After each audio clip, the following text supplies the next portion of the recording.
Hey, traveler, Paimon. Oh, Paimon knows that voice!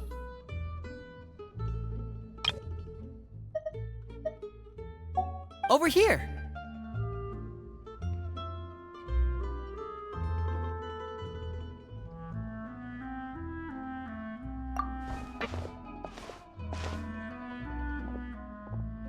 To borrow one of the more popular turns of phrase at the moment, this appears to be quite the fated reunion. Running into you two out of the blue like this has really made my day. I certainly wasn't expecting it. You can say that again. What brings you to Poisson? Wait, Paimon's got it! You must be here for one of your magic shows, right? Trouble on the home front, so Father arranged for us. Oh, are Lynette and Fremine here too? Yep, along with most of the other members of the House of the Hearth. You may have noticed Poisson seems a bit more crowded than usual.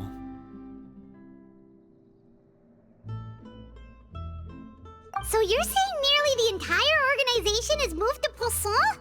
Sounds like you've run into way more than just a bit of trouble. What's really going on? Well... Since the two of you are so curious, perhaps I can fill in the gaps. You scared Paimon half to death! Father, you're here.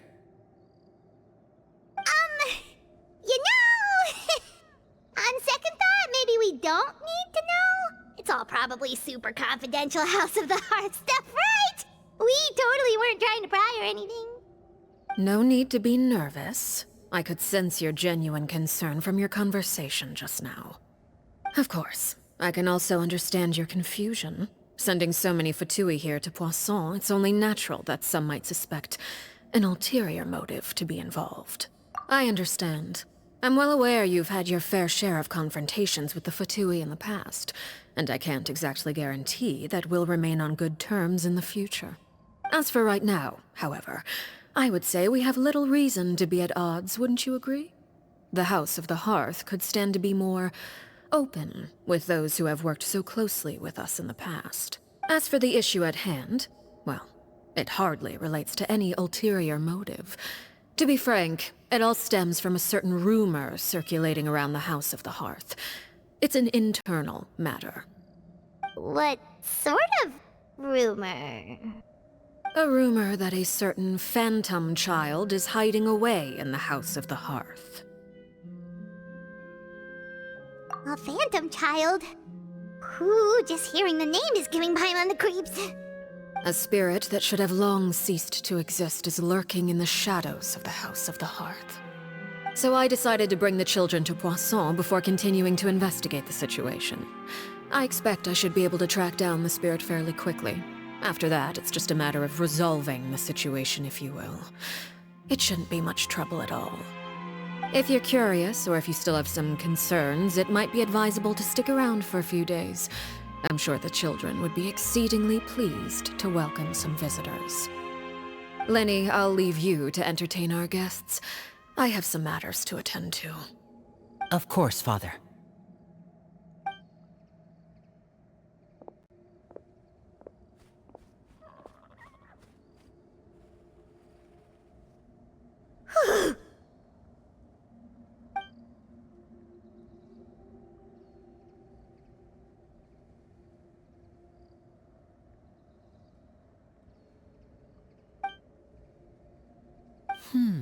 It has long been a dream of mine to invite you to our home and introduce you to my other siblings.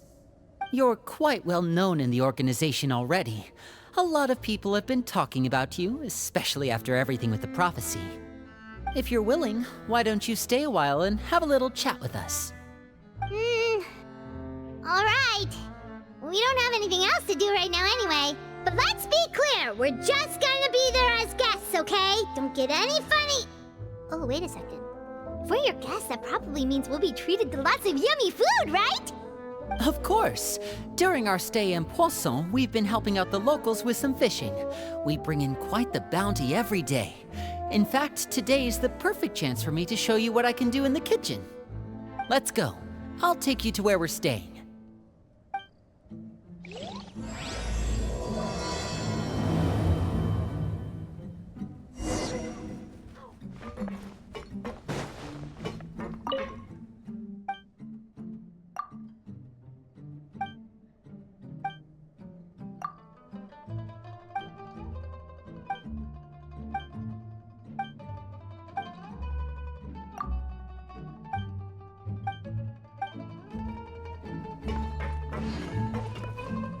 The wind rises.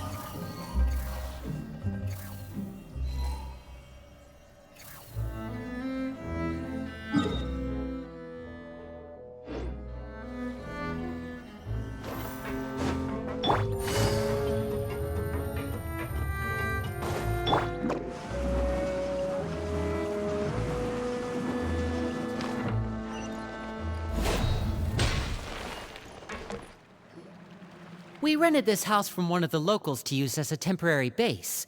I'll come back later and tidy up a bit. After that, it should be all ready for you to stay in tonight. Awesome, thanks! So, where are we off to now?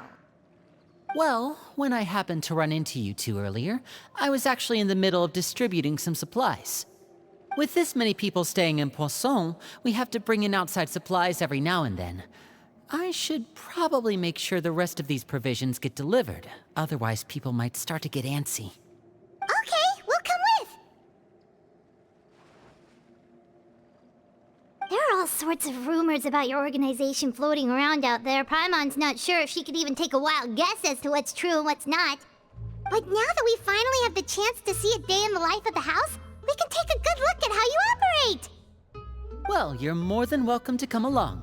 Just follow me. Make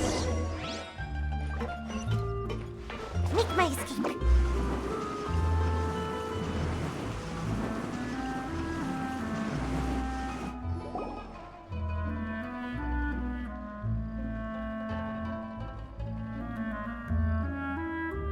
Linny! You're finally here. The supplies. I'm assuming you've... Brought them with me? Yep, here you go. Hello? Something caught your eye? It's the Traveler and Paimon! No way! Come here, everyone! Hurry! The Traveler and Paimon are here! One at a time, please. Don't crowd around them all at once. We don't want to scare off our guests now, do we? Oh, it's all right! Gotta say, Paimon didn't realize we were this famous. Of course! Father and Linny have told us so much about you. Father told us about how you helped Linny. According to her, you're a trustworthy friend. And as far as she's concerned, that's pretty much the highest compliment we've ever heard her give. As you can imagine, everyone's been very curious about you. I heard the Traveler is so strong that she can move a mountain with her bare hands. I heard Paimon eats so much that she can clean out the entire pantry at Hotel de Boer in just 3 days! Wait a second! That's the rumor you heard about Paimon? Oh, not cool at all! Oh, wait! When guests visit, you're supposed to give them gifts and stuff, right? Oh, we don't need something like that. Besides, we don't have anything to give to you! Come on, we insist! I can give you some of my new potions. Just pick your poison. And by that, I mean medicine or actual poison. I've got both. Huh? Or maybe Shaplo can teach you guys about stealth! He's super good at it! He's never been caught. Ah, now that's not a bad idea. I know you usually prefer to fight head-on, but it never hurts to expand your bag of tricks, right? When it comes to eliminating your enemies, staying quiet can go a long way. Trust me, I would know.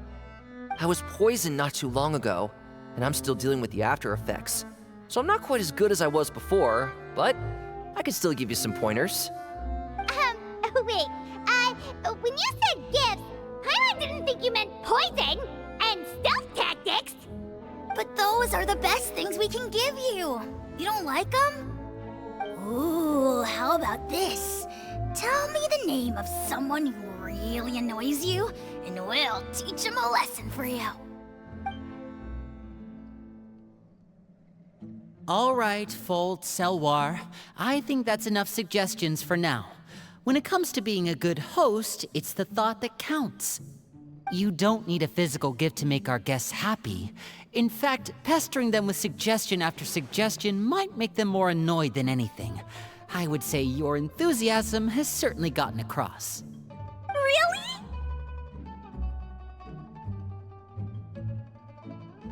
Awesome! It's been so long since we've had guests to play with. If there's anything you need, just let us know.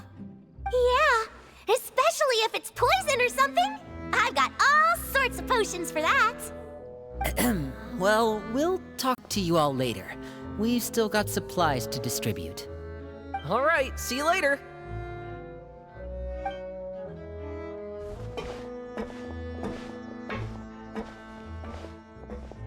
Bye!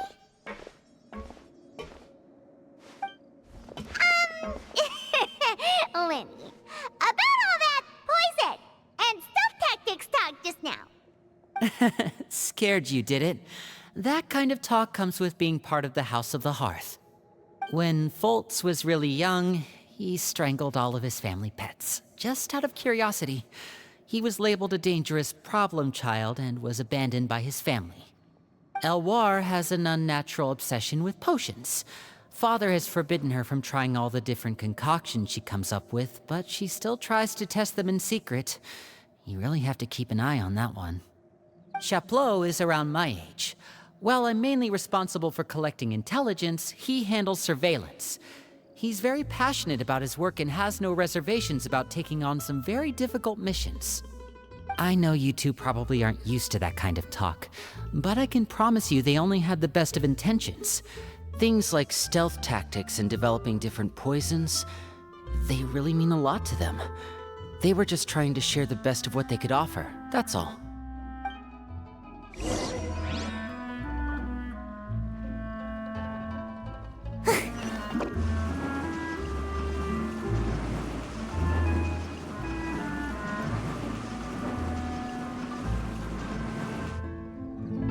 Filial, supplies are here.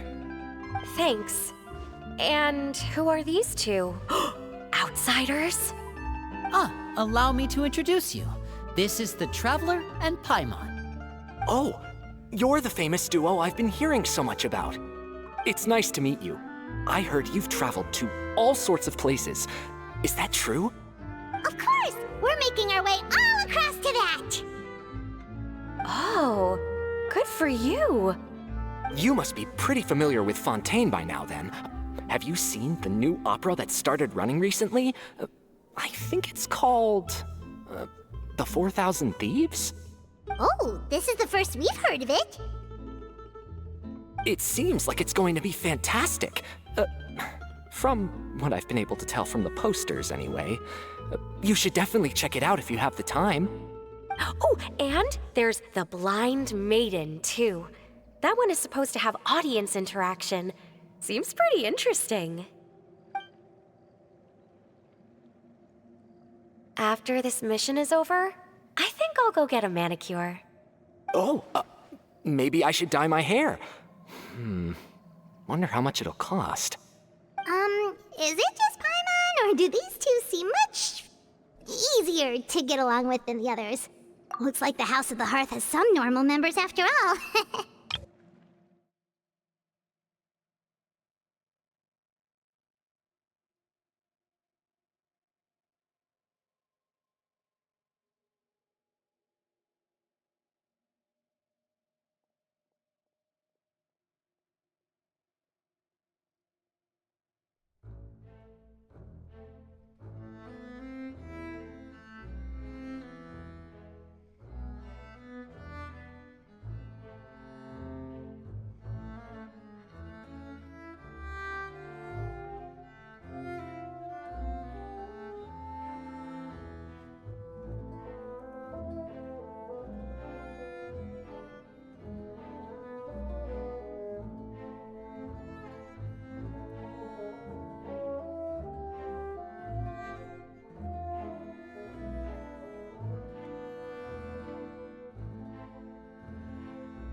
I heard that.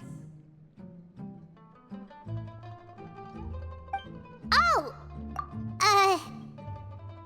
Oops. I'm guessing you're referring to Foltz and the others?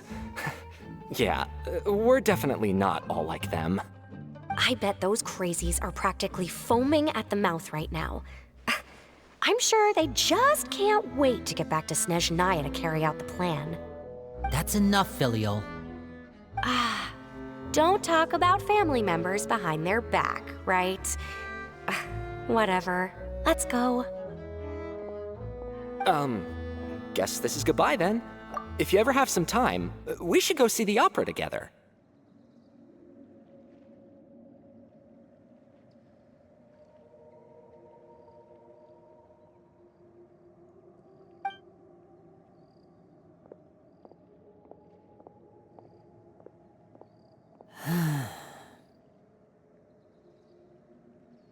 Well, that's it for the supplies. We should probably head back as well.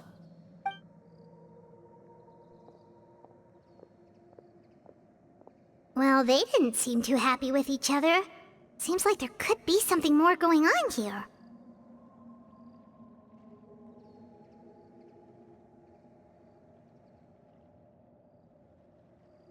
You're right. We're only here as guests after all. Oh, Linny's getting super far ahead. Come on, let's catch up.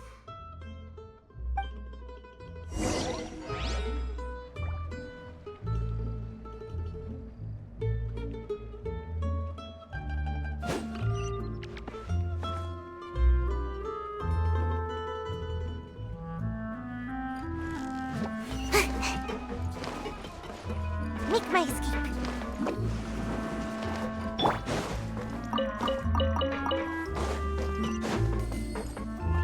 Yeah.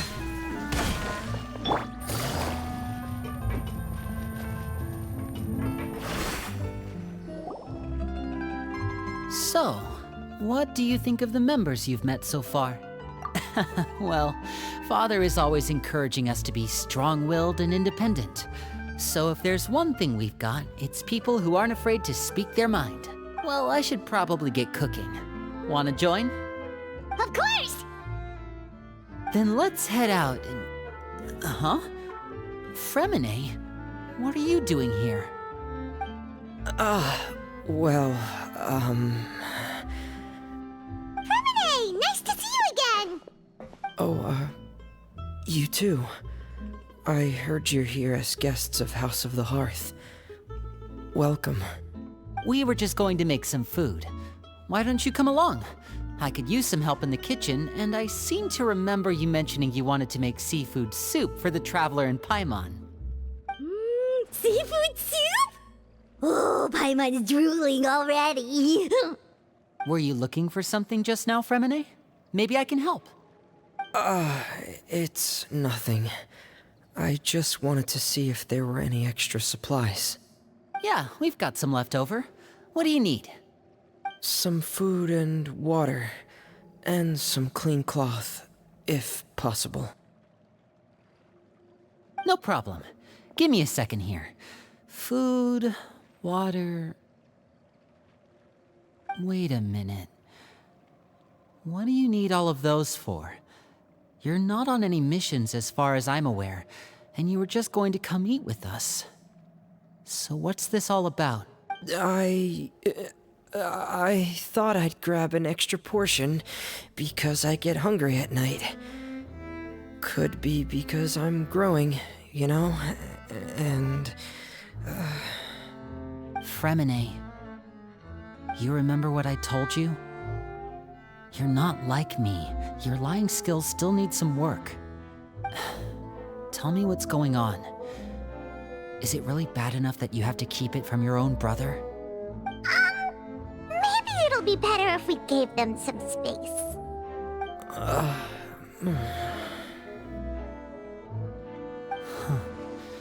This is the first time I've seen that kind of look on your face.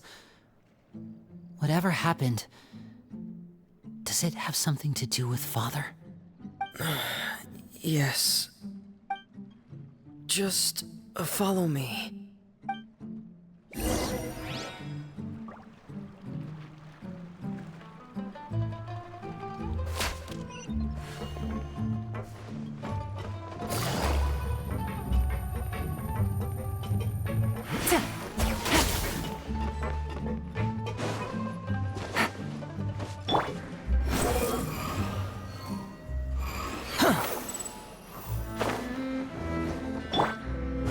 One with nature. Time to go.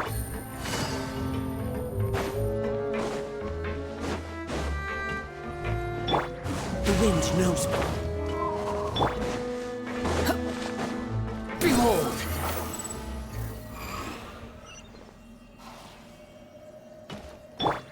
One with nature.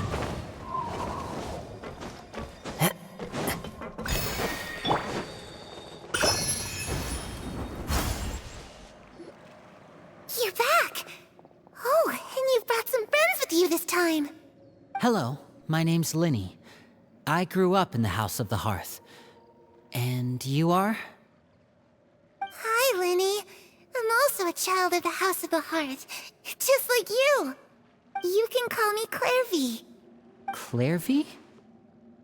It's nice to meet you. Does that name ring any bells, Linny? No, not at all. That's not a name we have on our roster, I'm sure of it. What I'm not sure of, though, is how she managed to sneak in. She must be the phantom child Father's been searching for. From the looks of it, I'm guessing you were the one that found her, Fremine. You, haven't told Father, have you? No, I haven't told anyone. I've just been keeping her hidden. For how long? About half a month now. So ever since we got to Poisson, then. Do you have any idea what you're doing? I know what I'm doing. Really? 'Cause from where I'm standing, it looks like you're hiding the very person Father has been trying to find. If Father finds out about this, everyone involved is going to be punished. You know the rules of the house, Fremine. I know you do. Father doesn't tolerate any form of betrayal. So why are you doing this? I've thought it through. And I just can't hand her over like that. Linny, don't you remember last year? Chaplot nearly died after getting poisoned during that one mission. He wasn't able to get back before the poison started taking effect, and not a single person was there to help him. That night, while I was sleeping, I heard a voice telling me to go save him.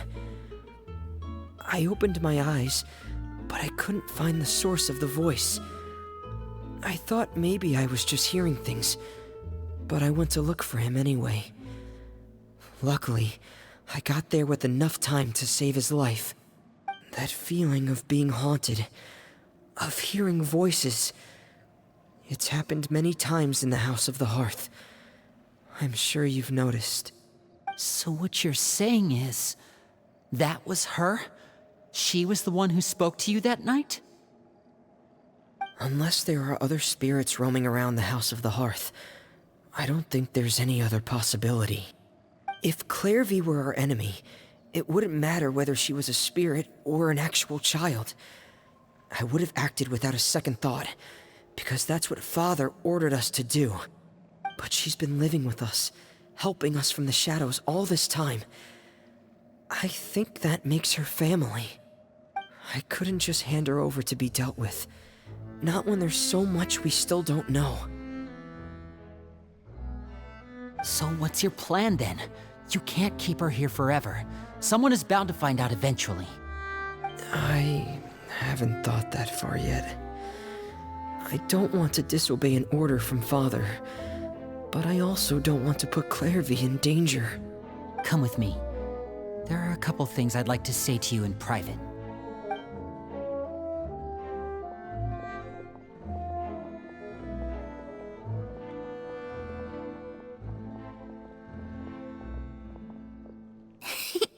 Those two sure care a lot about each other.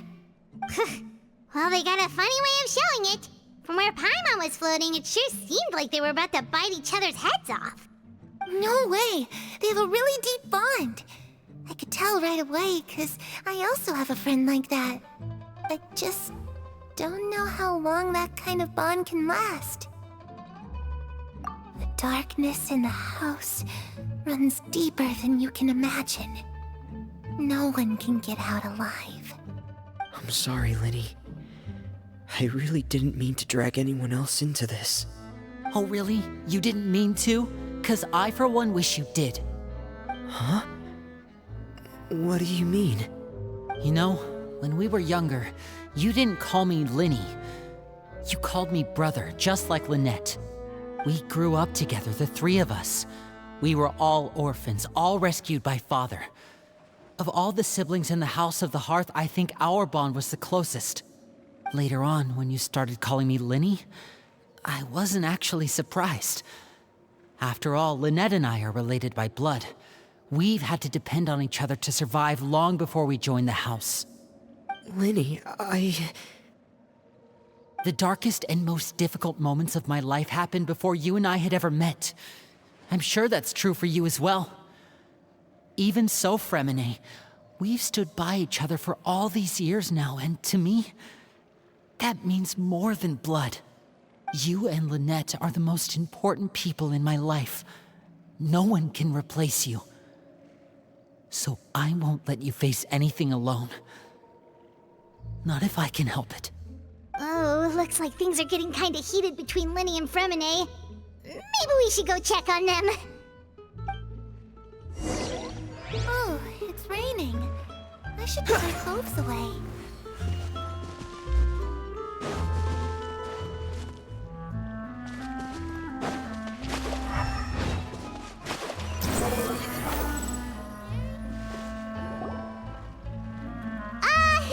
Hey, you two! Hope we aren't interrupting anything. Like a fight, or... Oh, wait a minute, Fremine. You're not crying, are you? Is everything alright? Everything's fine. Thanks for asking. Well, we're all friends here, right?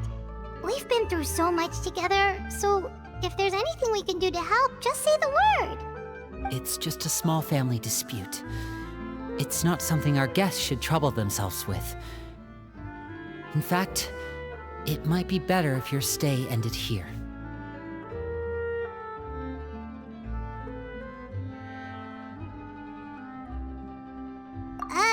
What are you getting at, Traveler? When guests are around, families are often on their best behavior.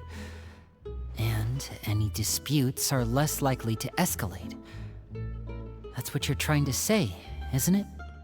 I just... Thank you.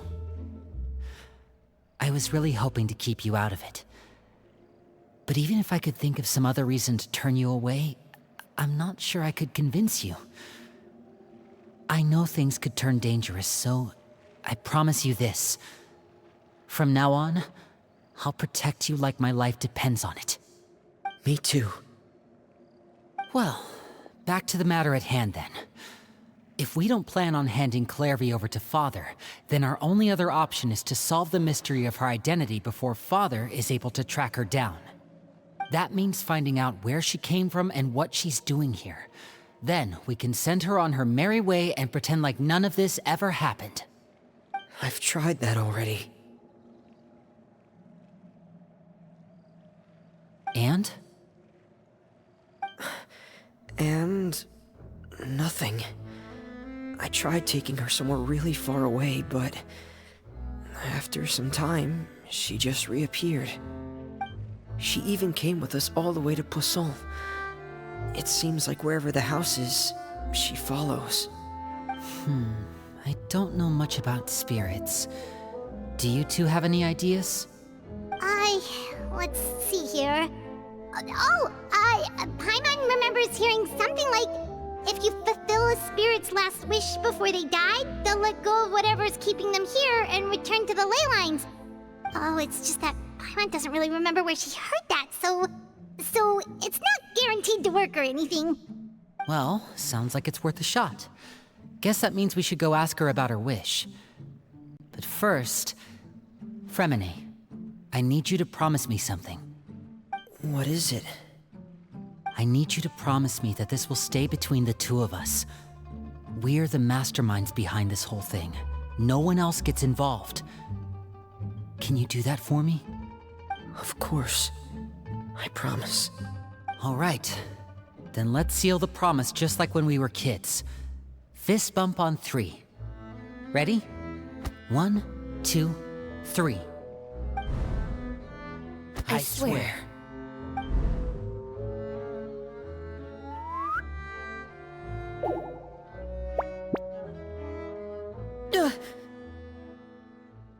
Whoa! Lynette!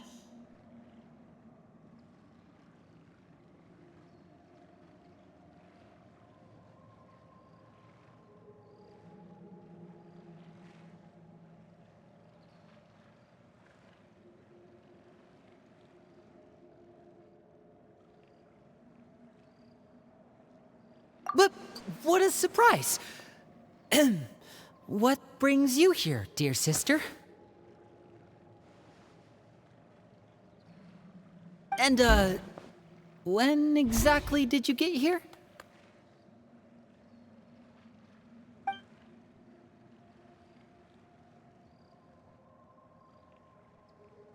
You're an idiot, brother. And you too, Fremine.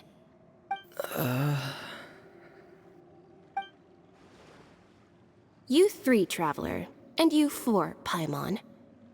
Wait, what did we do? I've seen Clairvy around the House of the Hearth before. I hadn't seen her in Poisson, so I figured she must not have come with us. But it turns out, you were just hiding her. I heard you talking about your plan. Rather than steering clear of the situation, I'd rather fully join in.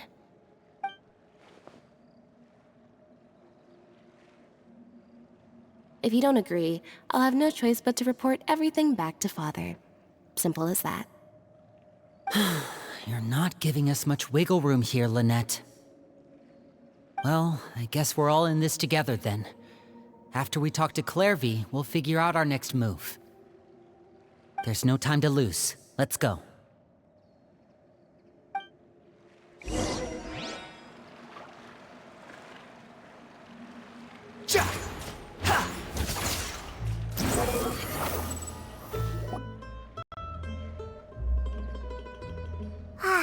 I'm full. Thank you for bringing me this food, you guys.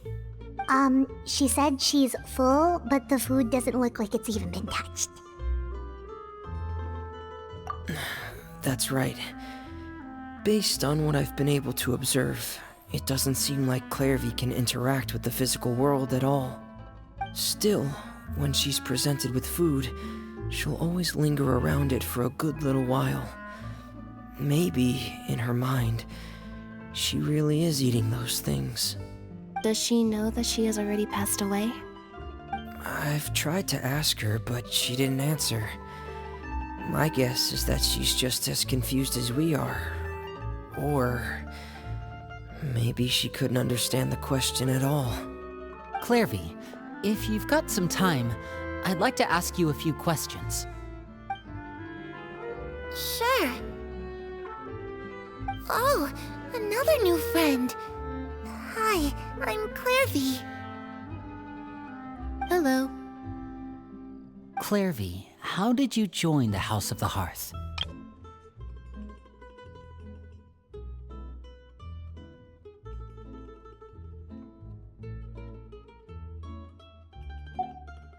Huh? Isn't it the same for everybody? The Knave brings you here and then you can't leave.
It's just that your name, it's not on the roster. And I've never seen you before. The roster? Oh, I get it now. I think there might be some things you don't know about this place. The people in charge, they're not as nice as they look. They say they keep a roster, but it's not complete. There are a lot of people who aren't on it, and never will be. In this house, some people are family, and other people are just test subjects. Those kinds of people aren't ever going to get a place on the roster, unless it's the roster of people who've been executed. Wait, does that mean the Knave... She... Is there anyone that can vouch for you? Perry. She's my best friend. She's the only one I trust in this place. Have either of you heard of that name before? No. Me neither. Clairvy, Perry. Neither of those names are on the roster. But it seems like she's telling the truth. Either that, or this kid's already got a bag of tricks bigger than mine. Maybe we should try a different approach. Clairvy, do you have a wish? A wish? It can be anything you want. Just imagine. It's your birthday, you're blowing out the candles, and your wish is...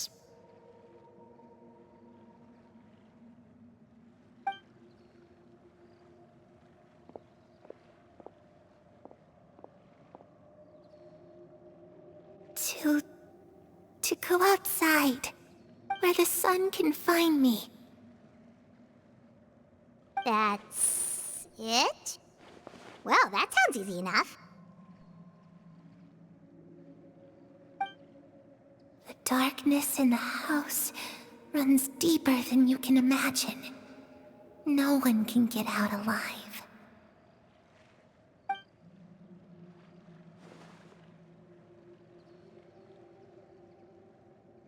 Okay, time to divide and conquer. Listen up, I've got a plan. I'll try and find a way to use basic illusory magic to take Clairvy outside and bring her somewhere with sunlight. Lynette, try and find the list of executions that Clairvy was talking about, and see if her name is on it. Fremine, you stay in Poisson. We can't be the only ones who've had run-ins with Clairvy. I need you to collect intel on everything she's said and done. Understood. I'll try my best. What about us? What should we do? I really appreciate your willingness to help, but this is a family matter. I don't want to drag you in too deep. It's too risky. Let me think. Since Father considers you to be guests, maybe you could stick by her side for a little while. You don't need to do anything except keep up some nice, casual conversation. Ah, Paimon gets it. You want us to distract her. I'll give you a magic bird. If Father suspects something, all you need to do is release it when she's not looking, and it'll alert me that something's wrong. Of course, that's only as a last resort. If Father doesn't seem to notice us, there's no need to make contact. We'll reconvene here tonight after all's said and done. If the worst-case scenario happens and we're discovered, just tell Father everything. We're not going to let our guests get punished for our own actions. That's where we draw the line. You too. Okay, this is where we part. Father should be at the beach nearby.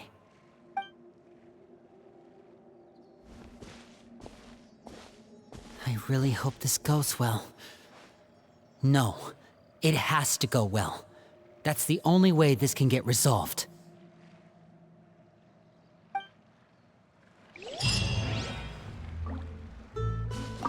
Clairvy, I'd like to take you somewhere. Is that okay with you? Sure. Where are we going?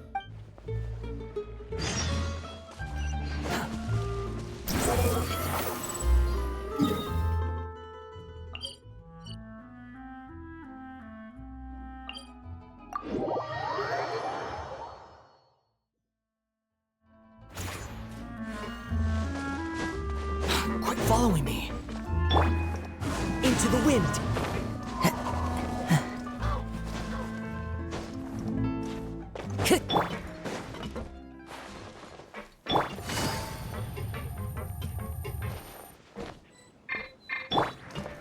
One with nature.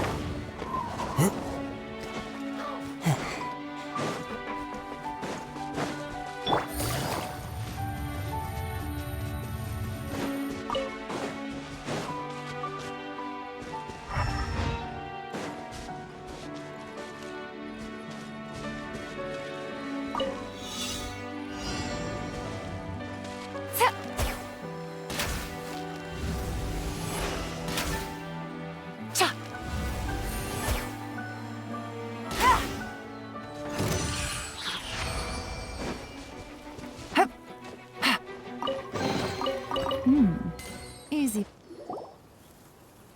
It's the Knave and Child.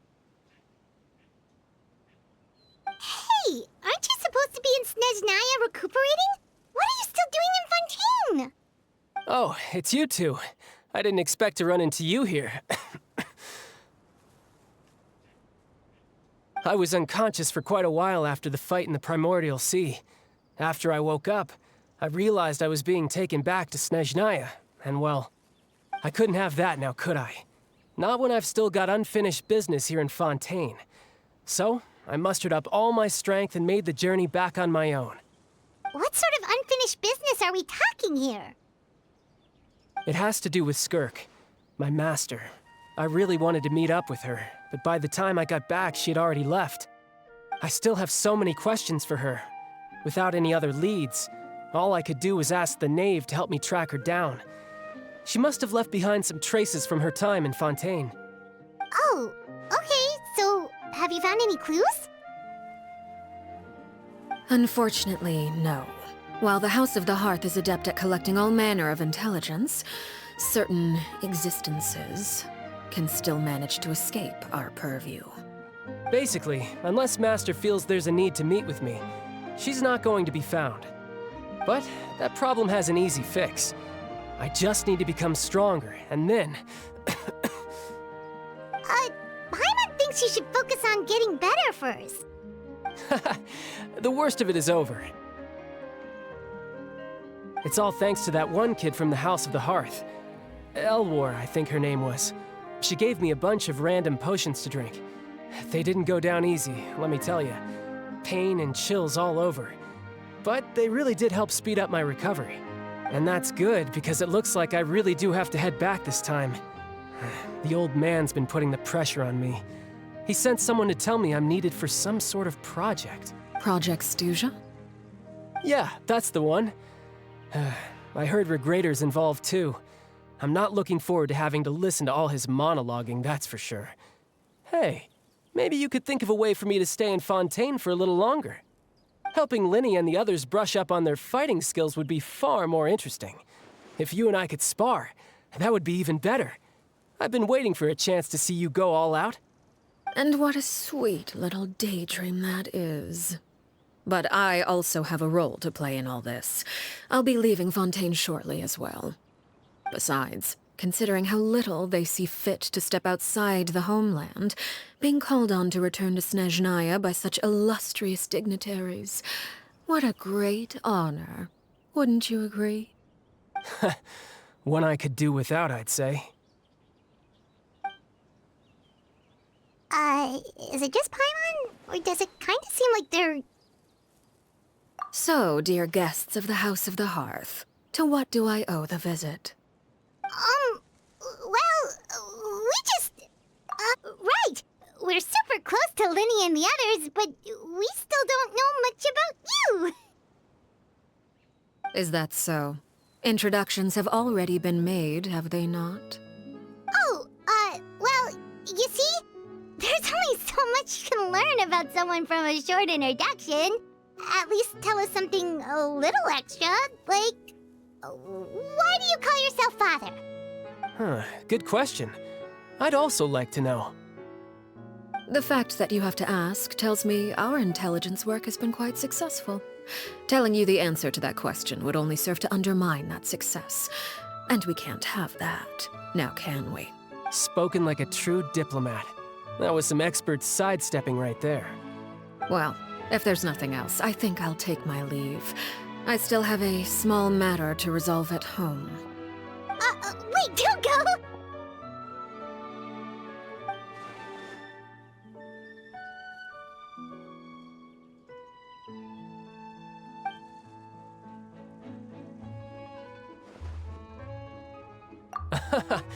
I'd also like to hear the answer to this. I've met some of the members of your organization, and they all seemed like really good kids. They actually reminded me of Tonya and Tusser. Which, by the way, if you ever betray them, I'm just letting you know, I won't let you off easy. And why would I betray them? Well, you've already betrayed the House of the Hearth once, haven't you? At least, that's what I heard.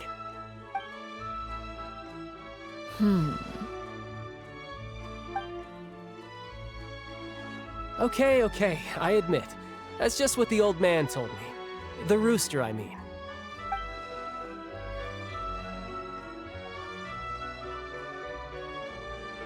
Oh, wait. Did you really do something bad to those kids? Never mind what I've done. I'm more curious as to what the mighty rooster had to say. Care to enlighten me? Well, nothing much. Just some stuff about you taking out many other members of the House of the Hearth, and even going so far to attack your own family. I see. Oh, based on your reaction, I'm guessing it's all a bunch of lies. Hardly. I don't appreciate his particular turns of phrase, but I suppose he didn't say anything untrue. Although, it would be more accurate to say that there is a certain level of prejudice involved, but I don't intend to clear that up just yet. Prejudice has a funny way of concealing the real truth behind certain things, an attribute that I find to be quite advantageous. Call yourself a Fontanian, for example, and people will assume all sorts of things, when the real truth is that this is simply the land where I was raised. Huh? You're not actually from Fontaine? But then why did you try to help out with the prophecy and everything? I was trying to protect the children born in Fontaine. Claiming that I myself was a Fontanian simply made it easier to operate. People would hardly suspect a fellow Fontanian of having any ulterior motives. Who wouldn't want to save their homeland after all? The primordial sea wouldn't have any effect on me, but it would have caused great harm to the House of the Hearth. Well, you wanted extra information, didn't you? There you go. I hope that satisfied your curiosity.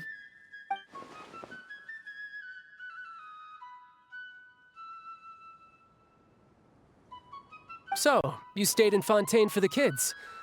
I guess I was wrong to believe you'd betray them. Apologies. Looks like I was holding on to some prejudices myself. Good. Like I said, I like it when others have misconceptions of me. Actually, while I was recuperating at the House of the Hearth, there was something else that really caught my attention. I heard that members always resolve disputes and arguments with a friendly spar, and the loser has to back down. Seems pretty cool if you ask me. Would also give them plenty of opportunities to hone their skills. Well, that's only a recent development. In the past, such spars weren't nearly so friendly. The losing party would lose everything, including their life. They were that high stakes? Whew, at least that's not a thing anymore. Well, the current atmosphere's not half bad. I'm a bit jealous, actually. You've got so many family members around you, and you even get to live with them. Having a lot of family around means dealing with a considerable amount of bickering and scheming. Once Tonya and Tusser enter their rebellious phase, I'm sure you'll understand. Just imagine. Tusser becomes obsessed with plucking out strands from the rooster's mustache, or Tonya decides to dye her hair 42 different colors. Okay. I get the picture.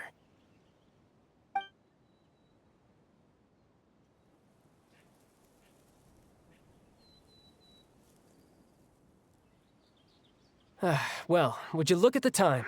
I should probably get going. Traveler, Paimon, I'm not sure where our paths will cross next, but the next time we run into each other, We should definitely try and find some time to spar. Again, maybe this is a conversation we can have when you look less like you're gonna keel over. All right. Well, thanks for everything, Arlecchino. No thanks necessary. You also played a part in obtaining the Gnosis. I would say we can call ourselves even. I like the sound of that. Well, I'm off. See you all some other time. We should probably get going too. Do you want to head back with us?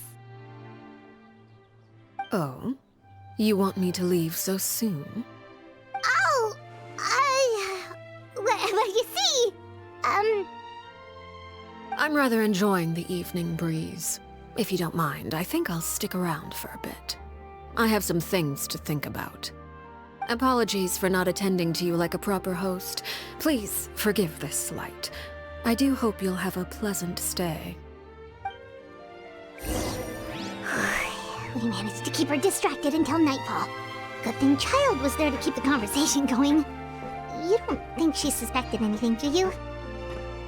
Oh, I wonder if Liddy ran into any issues. Let's hurry back and see how everything went. Oh? You decided to stay a little longer? Let's take in the ocean view together, then.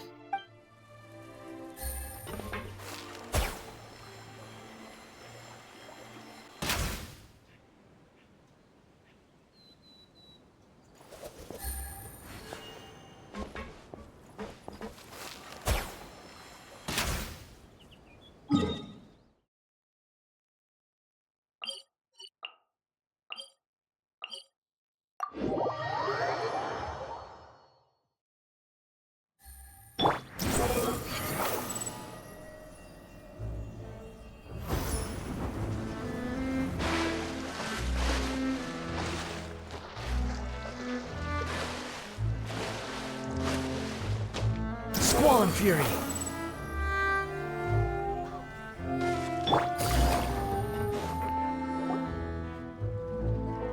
Winnie, how did everything go? Well, long story short, we ran into a small issue. Clairvy can't go into the sunlight.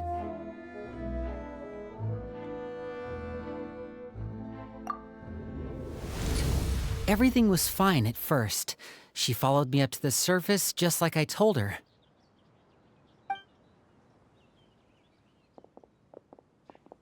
But as I led her out of the shadows and into the sunlight, she vanished.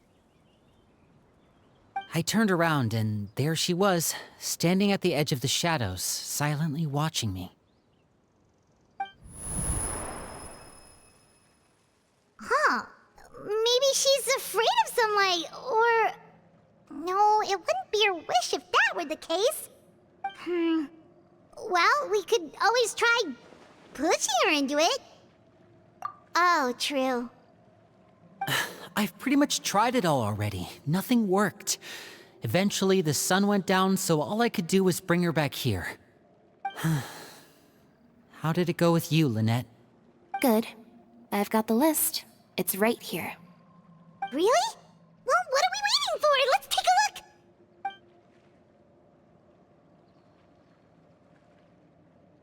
Oh, that's a lot of pages.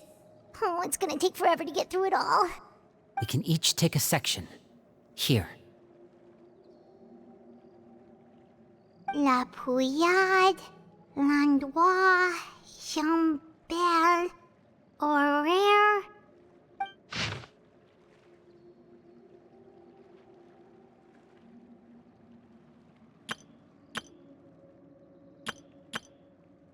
Oh, yikes.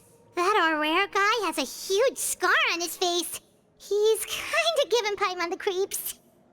Ah, I've met him before. The scar is from an injury he received during a mission. I still remember him joking with me about it. He said any future lover would take one look at him and then lose all interest. Did he say anything else? Well, I asked if there was someone he was interested.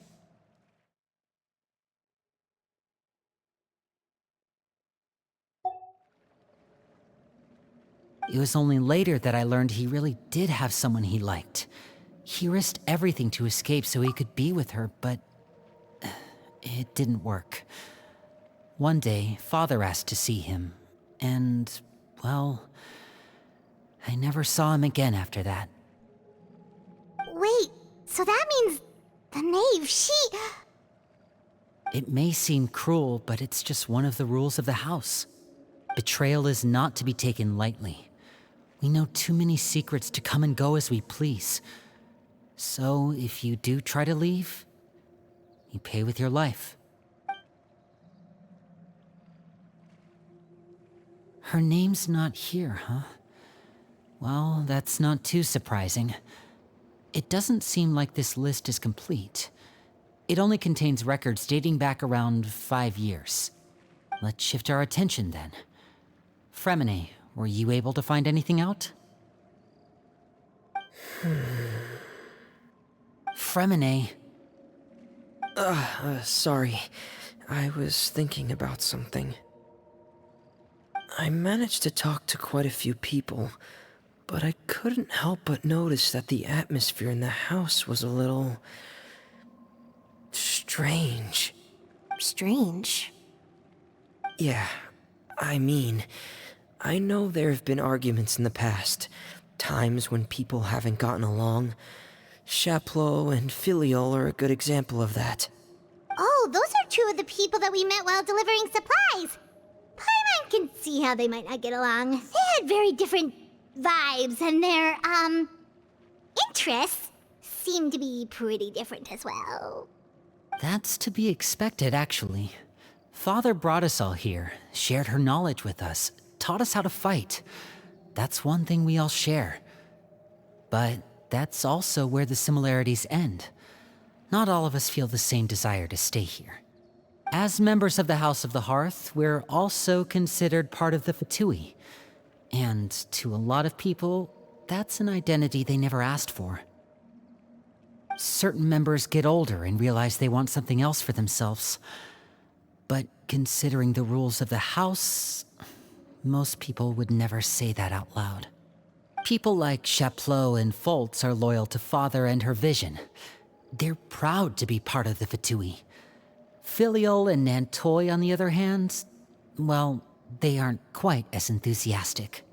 These kinds of conflicts have always been there. It's not like Father is in the dark about any of this. Well, that's true. But it just feels like things have gotten worse lately. Filial and the others, it seemed like they were meeting in secret to talk about something. I can't say for sure, but I think they've met Clairvy. You think she's been inciting them to act out? No, not exactly. But I wouldn't be surprised if she said something to them about the darkness in the house and how deep it runs. She's told me about it before.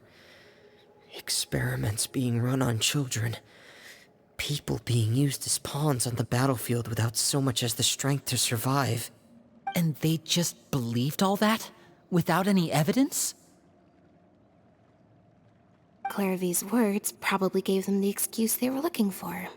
Whether they actually believe them to be true is secondary. This is all because of Project Stuja, isn't it?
Whoa. Hold on a second. What's this Project Stuja all about, huh? This is the second time it's come up now. Sorry, but I'm not sure of the details either. I only know what Father has told us, which is that it's something the Rooster and Regrader have been working on together. Apparently, it has to do with the Fatui's strategic plan for the future. Because the House of the Hearth was so successful in obtaining the Gnosis, we now have the honor of playing a key role in Project Stuja. Wait, but isn't that a good thing? Key role is just another way of saying dangerous role. To us, the whole thing is an inconvenience. Father thinks so too, but she's in no position to refuse. Their plan isn't exactly unreasonable, and they've been funneling the house a lot of funding. It's just that we'll lose a lot of members in the process. Participating in the plan, it's an honor in name only. What they're really trying to do is subdue us. The existence of an intelligence organization outside their control makes them feel uneasy.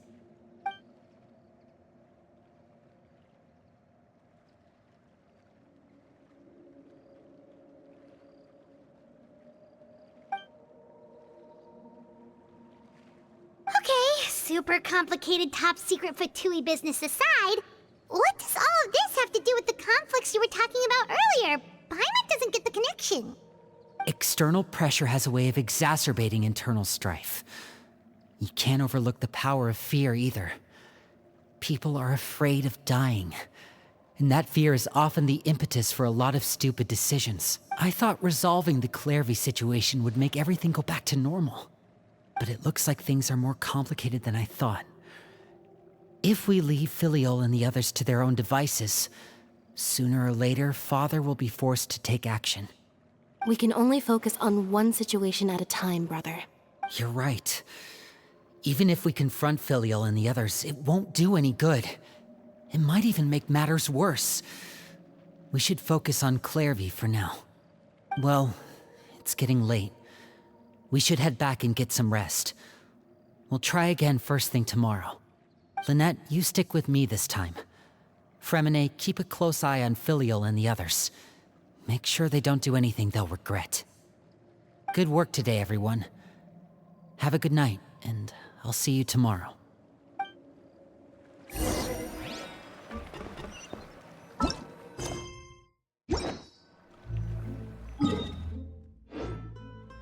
Behold!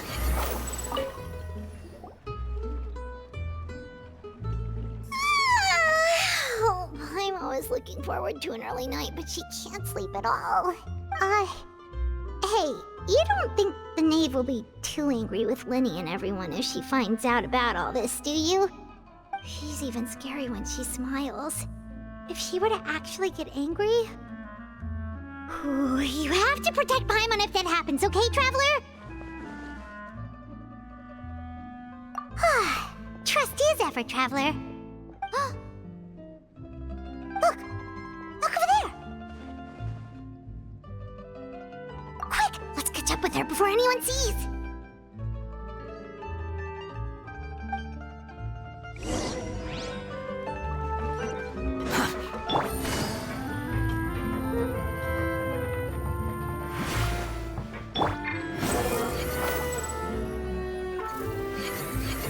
Over there!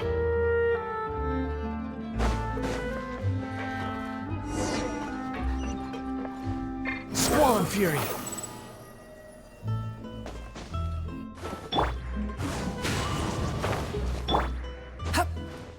Oh, where is she going?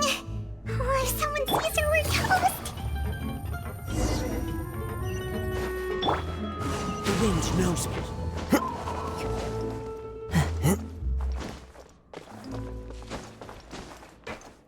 Oh, look! She stopped!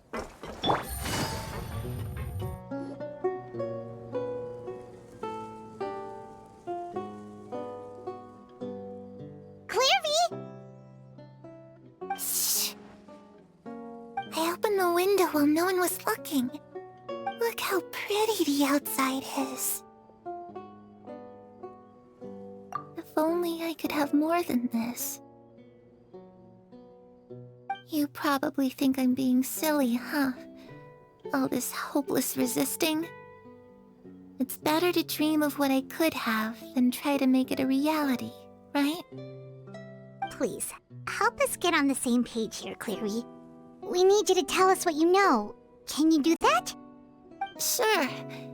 Although, after you hear all this, I think you might regret that decision. Everyone in this family is nothing more than a tool, something to be used and exploited. We're all expendable, including me. As long as you're useful, you get to stick around. Lose your value, and you're handed over to the doctor, experimented on, and given a fate worse than death. I've seen it happen again and again, and I've had enough. You're saying the Knave did all that? It's just, that doesn't seem like something she would do. She's scary and all, but it seems like even she has lines she wouldn't cross. I knew you wouldn't believe me. Everyone thinks she's a good person. They all think of her like a real mother. Mother? But she doesn't deserve that title. She's disgraced it and tarnished it. And if I had things my way, I'd never see her again. If only Perry were here, she'd understand. Perry. There's that name again. Also, Paimon's getting a strange feeling. It almost feels like she's not really here with us. Paimon can't tell if she's actually talking to us or if she's mistaken us for someone else. Well, in any case, it seems like she really needs someone to talk to. We should keep her company for a little longer. She looks so young. But it seems like she's been through a lot. It's getting windy. I should close the window. Ooh, look at the moon. Isn't it pretty? Hey, wanna hear a secret? I heard that if you look up at the night sky in Snezhnaya, you can see the aurora. It's supposed to be super pretty. Even prettier than the moon tonight. Perry and I promised each other that once we're older, we're gonna go see it together. But I can't find her. I'm worried she's also been... No, that wouldn't happen to her. She's special. Mother likes her a lot. I should really go talk to Mother, but we just fought. She doesn't want to see me, and I'm too scared to face her. What should I do?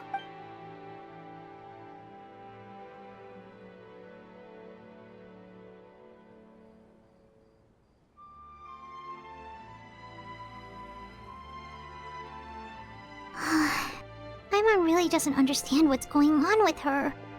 Well, let's head back. We've got an early morning tomorrow.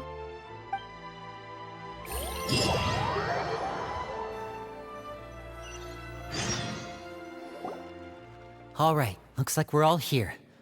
Let's go ahead with the plan. Oh? What is it? What makes you ask that? Well, we kinda ran into Clairvy last night, and that's what she told us. We met the doctor back in Sumeru. He's super dangerous, and he's done all sorts of bad things. It's possible that Father and the Doctor have had certain dealings, but I don't think Father would work with him. We're not really on the same side, so there's not a lot of trust between them. That doesn't exactly set the stage for a successful partnership. I did hear, though, that when Father first became a Harbinger, the Doctor offered to work with the House of the Hearth. Father rejected most of his proposals, except for one. It had to do with some sort of secret experiment. Secret experiment? Could that be what Clairvy was talking about? I don't think so. I don't know any details about the experiment itself, but I do know it's an entirely independent operation. The Doctor only proposed a direction for the research. That was the extent of his involvement. I still don't think that counts as working together. The details of the experiment are confidential, but complete records are kept on all participants. That doesn't seem to be the case with the situation Clairvy referred to. I know you don't agree with some of the Fatui's methods, and I'm not asking you to. But I am asking you to trust us on this. The House of the Hearth has its own principles. There are certain lines we're not willing to cross. Alright, that's good to hear at least. Clairvy seems to think the Knave and the Doctor worked together to do something horrible. If that turned out to be true, Paimon doesn't know how he would even face you guys. It's just that it doesn't seem like Clairvy is lying either. The easiest thing to do would be just ask the Knave directly, but Paimon doesn't think she'd tell us. Father didn't come back last night. She's probably still near the shore. We'll be counting on you to distract her. Lynette, you're with me. Fremine, you know what to do. Be on your guard, everyone. All right, let's get to it.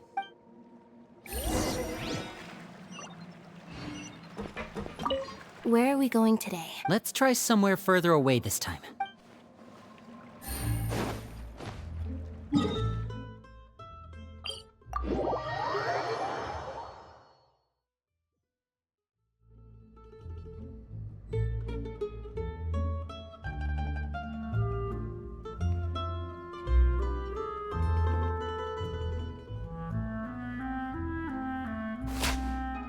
Take it easy.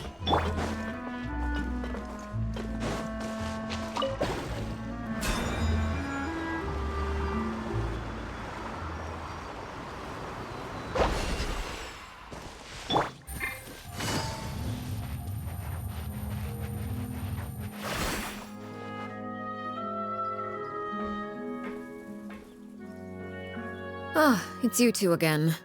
I must say, you look a bit pale. Did you have trouble sleeping last night? A little. Perhaps if you had less on your mind, you'd be able to absolve yourself of such troubles. So what are you planning to do now? Catch up on some sleep? Or should I give you some time to rack your brain for a topic to discuss before I ask any questions? Although I must profess to being curious. Without Child here, how do you plan on distracting me? Us? Distract you? A good one.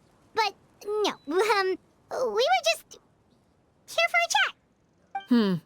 Looks like you could have used some extra time to think. No matter.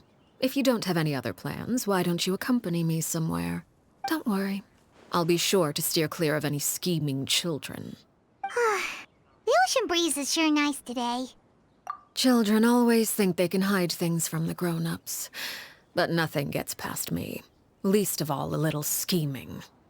I think I'll let them have at it for a little longer. I can be very patient. Well, I'll leave you to think things over. If you're so inclined, meet me outside the Palais Mermonia. Good things come to children who do as they're told. So I do hope you decide to tag along. If only for your friends' sakes. What should we do? She clearly knows about everything we've been doing, and Paimon doesn't think it'd be a stretch to say she was threatening us just now.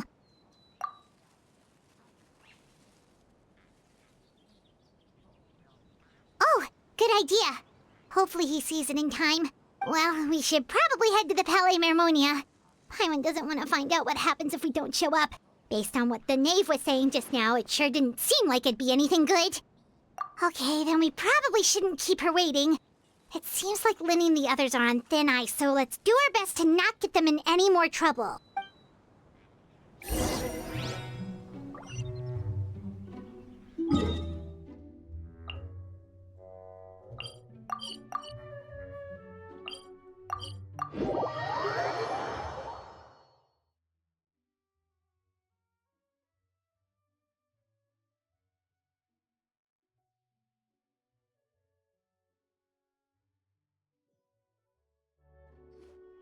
Seeing as we still have some time before my meeting, we might as well enjoy some pleasant conversation while we wait. I'm glad to see you get along with my children. Being surrounded by good companions is necessary for a child's development. You're not planning on doing anything to them, are you? I assume you're referring to Linny, Lynette, and Fremine, although there's that situation with Filial and Nentoy as well.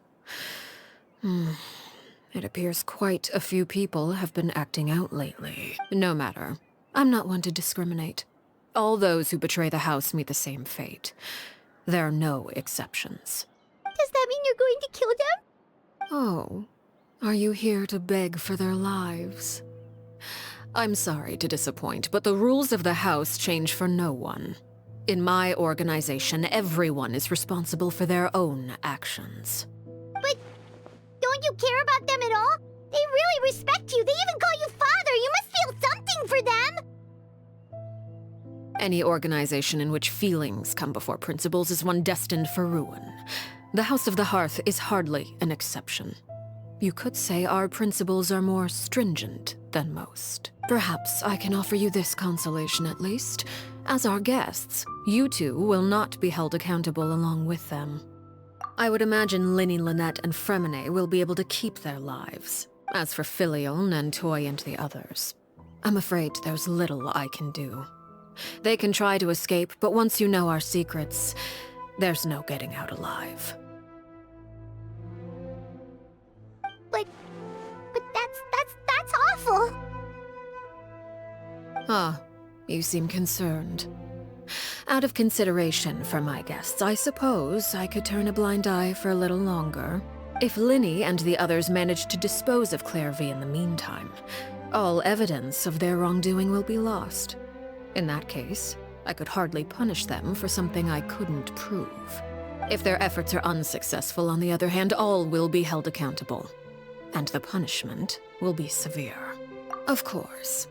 Oh, and here, I believe this belongs to you. Do try and keep better track of it next time. It takes a considerable amount of time to train a bird like this. It would be such a pity if you were to lose it. Permanently. Wait, where did you get that? Well, I'm afraid that's all the time we have to chat. Now, for the matter at hand. I asked you to meet me here because I have business at the Palais Mermonia. It has nothing to do with you, but I think it would be prudent for you to stick by my side for the time being. There will always be time later to run off and tell Linny what you've learned. Well, time to go. Looks like we wrapped things up just in time.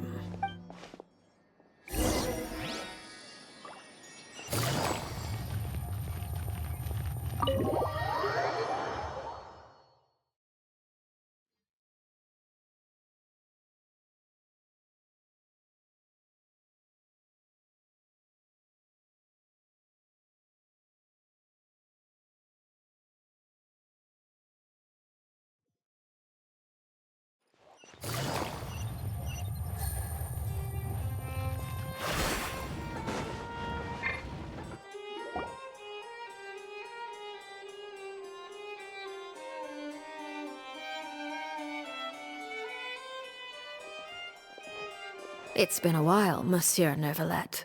I must say, I wasn't expecting my meeting request to be approved quite so quickly. The Palais Mermonia operates with an efficiency worthy of admiration. It is only right that an esteemed diplomat such as yourself should be afforded the proper level of respect. Although, if I may speak plainly, I must confess that I did not anticipate we would have the occasion to meet again after presenting you with the Gnosis. I see you've brought the Traveler and Paimon with you as well. If I may inquire as to the purpose of your visit. I'll be departing Fontaine shortly. There is, however, an outstanding matter that I would like to see resolved before I go. It requires a rather lengthy explanation, I'm afraid. So I took the liberty of explaining everything in this proposal. Please review it at your leisure, Monsieur Neuvillette.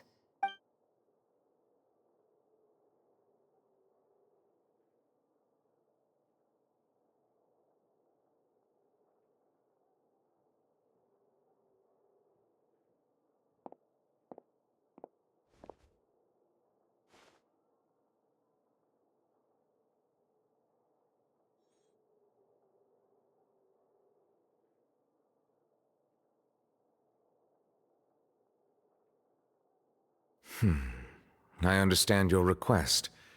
However, at the risk of causing offense, I must admit that I fail to see why you would wish for such a thing. I heard you have a certain fondness for water tasting, Monsieur Nervalet, so allow me to use water as an analogy. A family is like a large body of water with countless rivers flowing in and out. As someone who watches over this system, I would hope that each river that flows from the source will eventually reach the ocean. Of course, objectively speaking, I know this is impossible. Most of the rivers will dry up along the way, disappearing into the ground and leaving nothing but a barren riverbed behind. Not all rivers are destined to reach the ocean, but I would not see their existence rendered meaningless. I believe the water that flows within them is simply meant for a different destination, like a field in need of irrigation. Or perhaps the glass of a certain water-tasting enthusiast.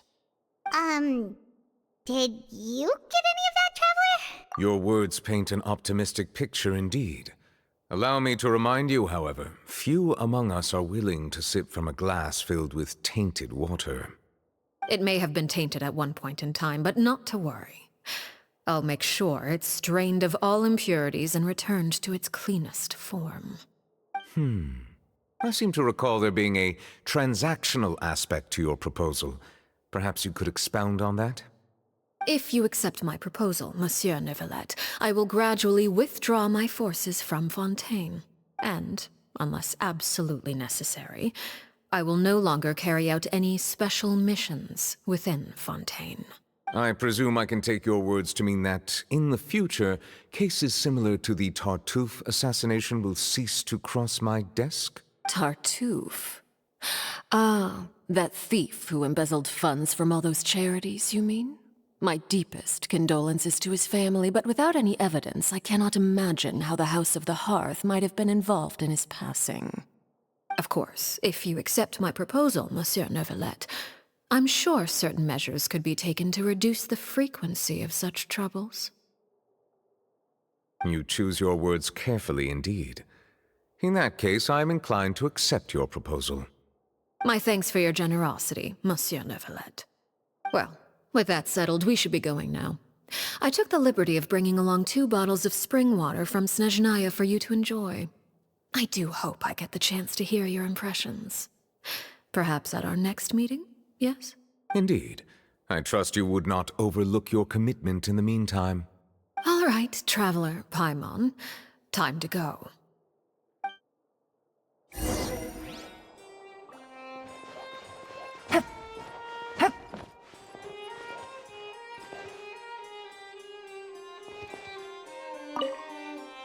I believe I've told you before that my emotions easily resonate with those of others.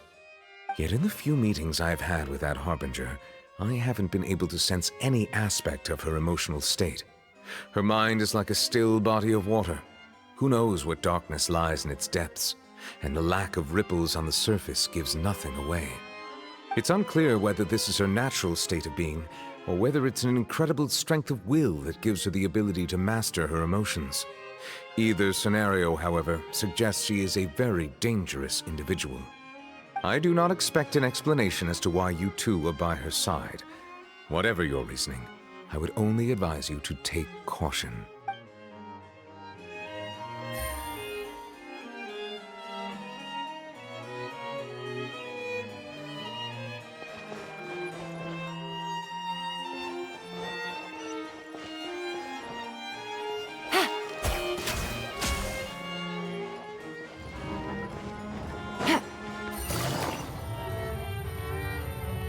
Take it easy.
you talking about back there? Paimon only heard you mention some rivers, a large body of water, and then some kind of irrigation scheme. You really want to know? I would imagine there might be more pressing concerns at the moment. Winnie, Paimon really hopes everything's going okay.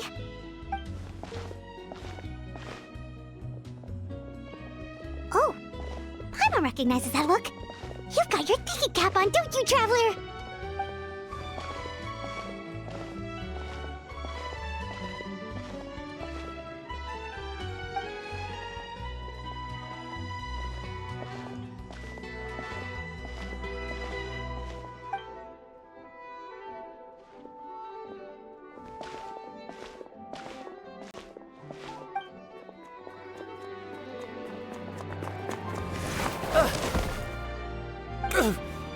Oh, shoot. Are you alright? Oh, jeez. I'm so sorry. I was so focused on selling these papers, I wasn't looking where I was going. Well, let me make it up to you at least. Here, take this paper. On the house.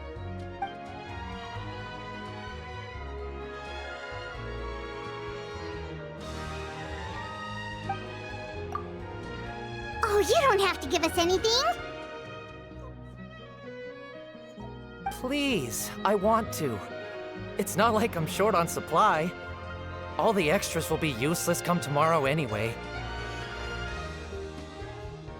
It's my fault, really. I was just trying to bring home some extra mora for the family, but I bit off more than I can chew. I haven't had many takers today, so I'm still— What's going on here? I have to keep an eye on the deployment of guards at all times.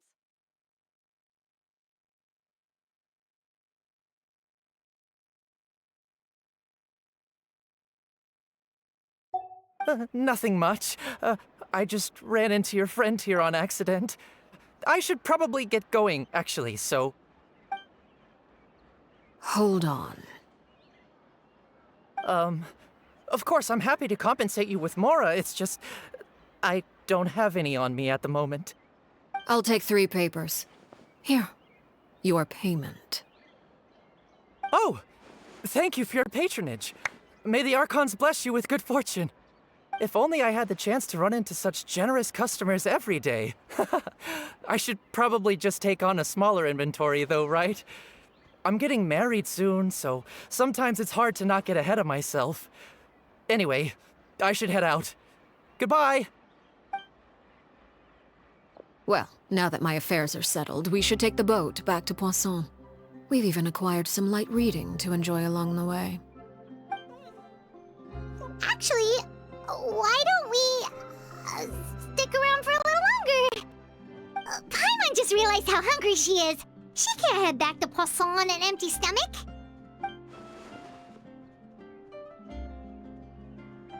It appears you two are under the impression that delaying our return will somehow alter the situation in your favor. I'm sorry to ruin your fantasy, but your efforts are meaningless. That being said, I could be persuaded to give Linny some extra time. I just have one condition.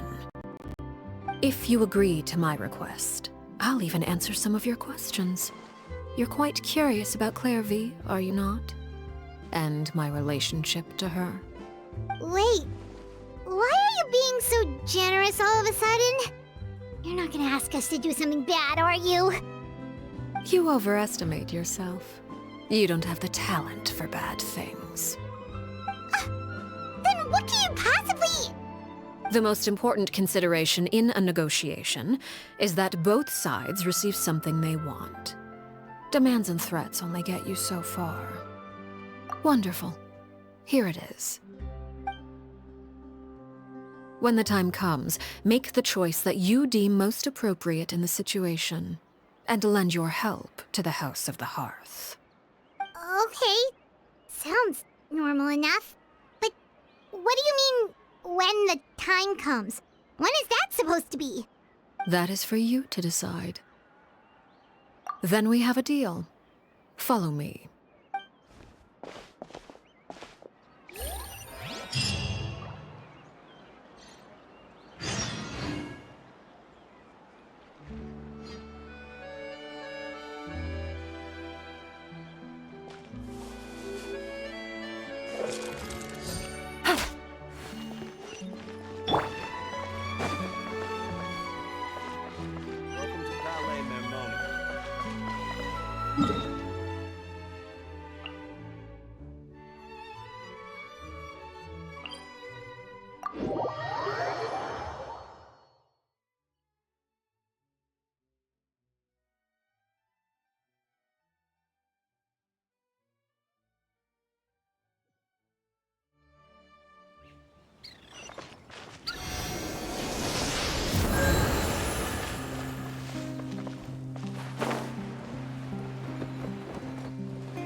The wind rises.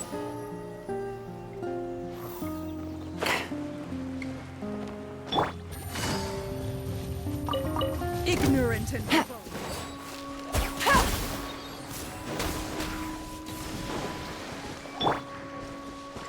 One with nature. Come on out! Things are about to get dicey. That's far enough! Wretched vermin!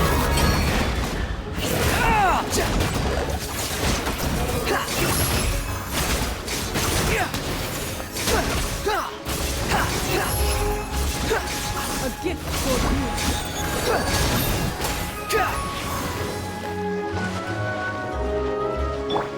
Gotcha. The wind knows me. Let me try.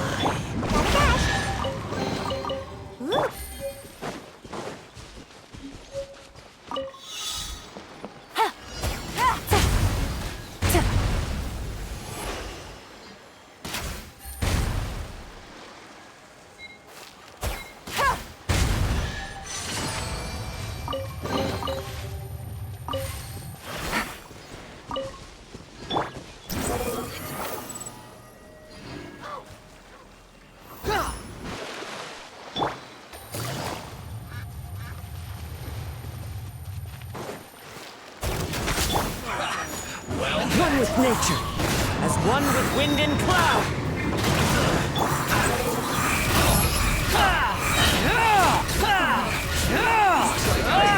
Not too far. Know your place! Into the wind! Quietly now. Ninjutsu! Game's up. Time's over. A gift for you. Too slow. Huh. You even want this? Too slow.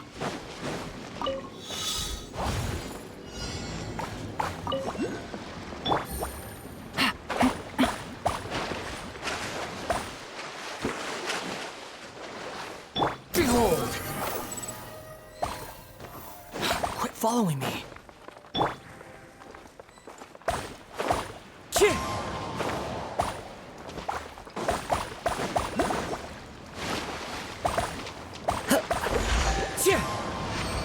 Time to go. Who says there aren't benefits to a life of wandering?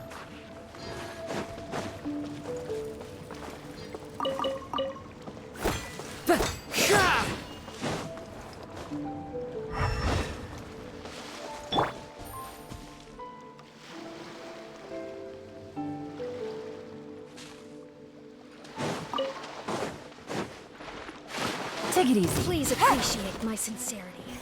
Please remain seated.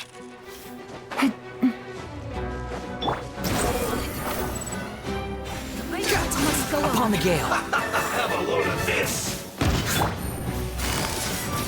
Busted. Clouds high. The birds. You're dead.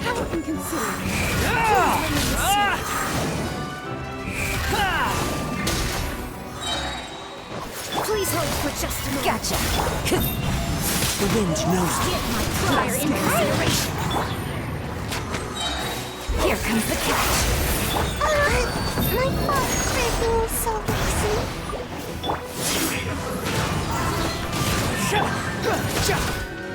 The wind rises. The price for my sins.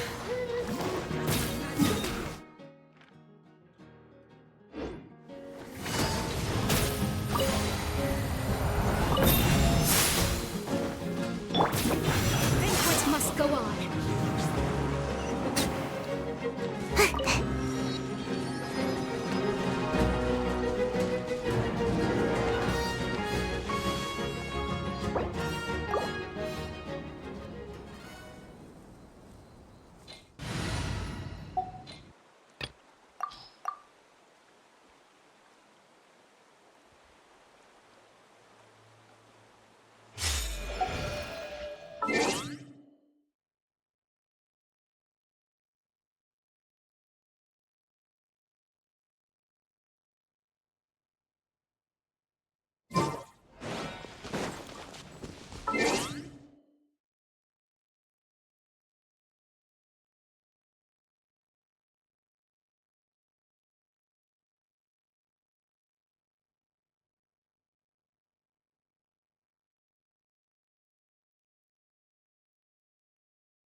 I see through you.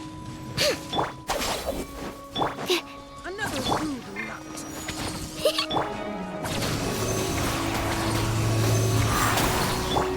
Out of my way! Close your eyes. Be silent. I must collect Killjoy. We've only just begun. Water bomb! Went too far. Close your eyes. To dust. Observe. Close your eyes. The loneliness of death. Goodness, how the world has changed. Might I ask, when did the custom of placing treasure chests in every nook and...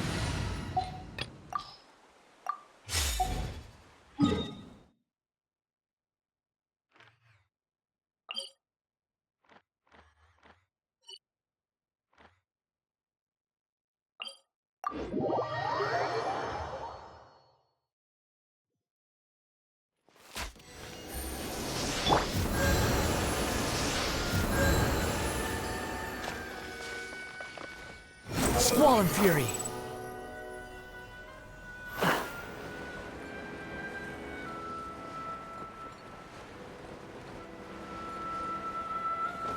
Behold!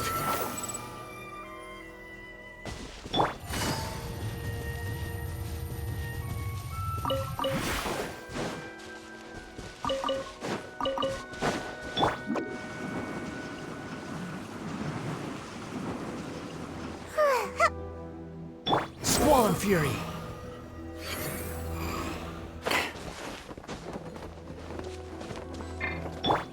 Into the wind.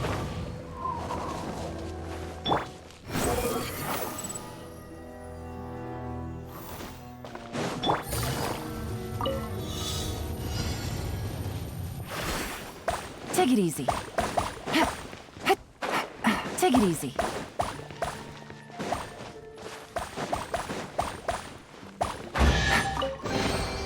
Tread. Behold!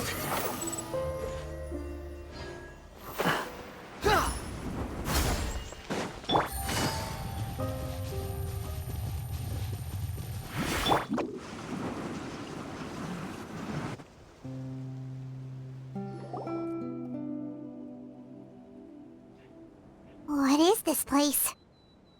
Somewhere long forgotten by everyone. It used to be a grand building. Now it's nothing more than a pile of rubble. No one comes here anymore, nor does anyone care about what once happened here. Although, this place does have something to do with the story I'm about to tell you. It was before I became a harbinger, and before Linny and the others joined the House of the Hearth. Due to certain events, I first killed Clairvy and then her mother. And this is where it all happened. You were the one that killed Clairvy? Patience now. Allow me to explain Clairvy's side of the story first. I'll start from the beginning. Clairvy was 6 years old when she was brought by her mother, Crucibina, to live in the House of the Hearth. From the outside, it seemed like a fairy tale. A thriving family made up of kind adults and friendly children. Crucibina was the Knave at that time, and the House of the Hearth was under her control. She was Clairvy's mother by blood, but she was also the mother to all the children in the house. Clairvy was happy here, for a time. But she quickly realized that being part of this family wasn't a fairy tale at all. It was a kind of purgatory. Purgatory? Exactly. The House of the Hearth takes in war orphans from all over Tevat. But as for how to raise them, that depends entirely on the person in charge. Crucibina came up with a novel idea. She would teach the children to fight, force them to duel each other, and then crown as the king of the house the child who proved themselves most worthy of inheriting her title. It's difficult to estimate the number of children who died or were maimed in the process. There's little I can say about the ones who died. The ones that emerged with permanent injuries, on the other hand, well, they still served a purpose. They would be handed over to the doctor to be experimented on, or sent away on dangerous missions. Nothing more than tools to be used and then discarded. So those were the experiments Clairvy was talking about. But what actually happened to her? You said that Clairvy was Crucibina's daughter, so if Clairvy tried to convince her to stop what she was doing, Crucibina probably would have listened, right? Despite being Clairvy's mother, Crucibina cared little for her daughter. She forced Clairvy to join the House of the Hearth only as a means to demonstrate her own impartiality as a mother, to prove that she treated all her children equally. Clairvy did try to convince her mother to change her ways, but it was to no avail. After her efforts failed, the only other option was to rise up and try to fight back. Unfortunately, the other children had already been thoroughly indoctrinated into the illusion of happiness Crucibina had created. Of course, there was one exception. Someone Clairvy's age who knew the truth about the House of the Hearth. Her name was Peruere. Wait, the friend that Clairvy mentioned? Friend, huh? I suppose we can call her that for now. Clairvy was a cheerful and passionate person with a tenacious spirit. Peruere, on the other hand, was rather cold-blooded. Her cold-blooded nature allowed her to see through Crucibina's facade. Yet, it was also this cold-bloodedness that prevented her from acting against it. At least at first. While Clairvy longed for freedom, Peruere was convinced that, amid all the fighting and violence, she would make it until the end. Despite their differences, the two became fast friends, united by their knowledge of the truth. Clairvy told Peruere that she hoped to create a real family, where no one would be killed or sacrificed. There may have been a certain naivete to her ideas, but Clairvy proved her determination many times over. She tried countless times to run away, ask for help, or expose the truth. But her efforts only earned her beating after beating. The only thing that kept her going was her strength of will. Even with her body racked with pain, she would still stand on her tiptoes and open the window at night. She and Peruere would look out at the moon together, a fierce longing for freedom shining in her eyes. But one day that light simply vanished. Oh no. What happened? Her hopelessness resulted from a culmination of things. 10 years had passed. 10 years worth of failure after failure. She and Peruere weren't children anymore, but finding any chance to escape still seemed as hopeless as ever. It was during this time that Peruere suggested a new plan. If escaping was out of the question, Why not take down the very person sitting on top of this throne of lies? Mother herself. Clairvy rejected that proposal. She claimed that, as a famous harbinger, Crucibina possessed an unimaginable amount of power.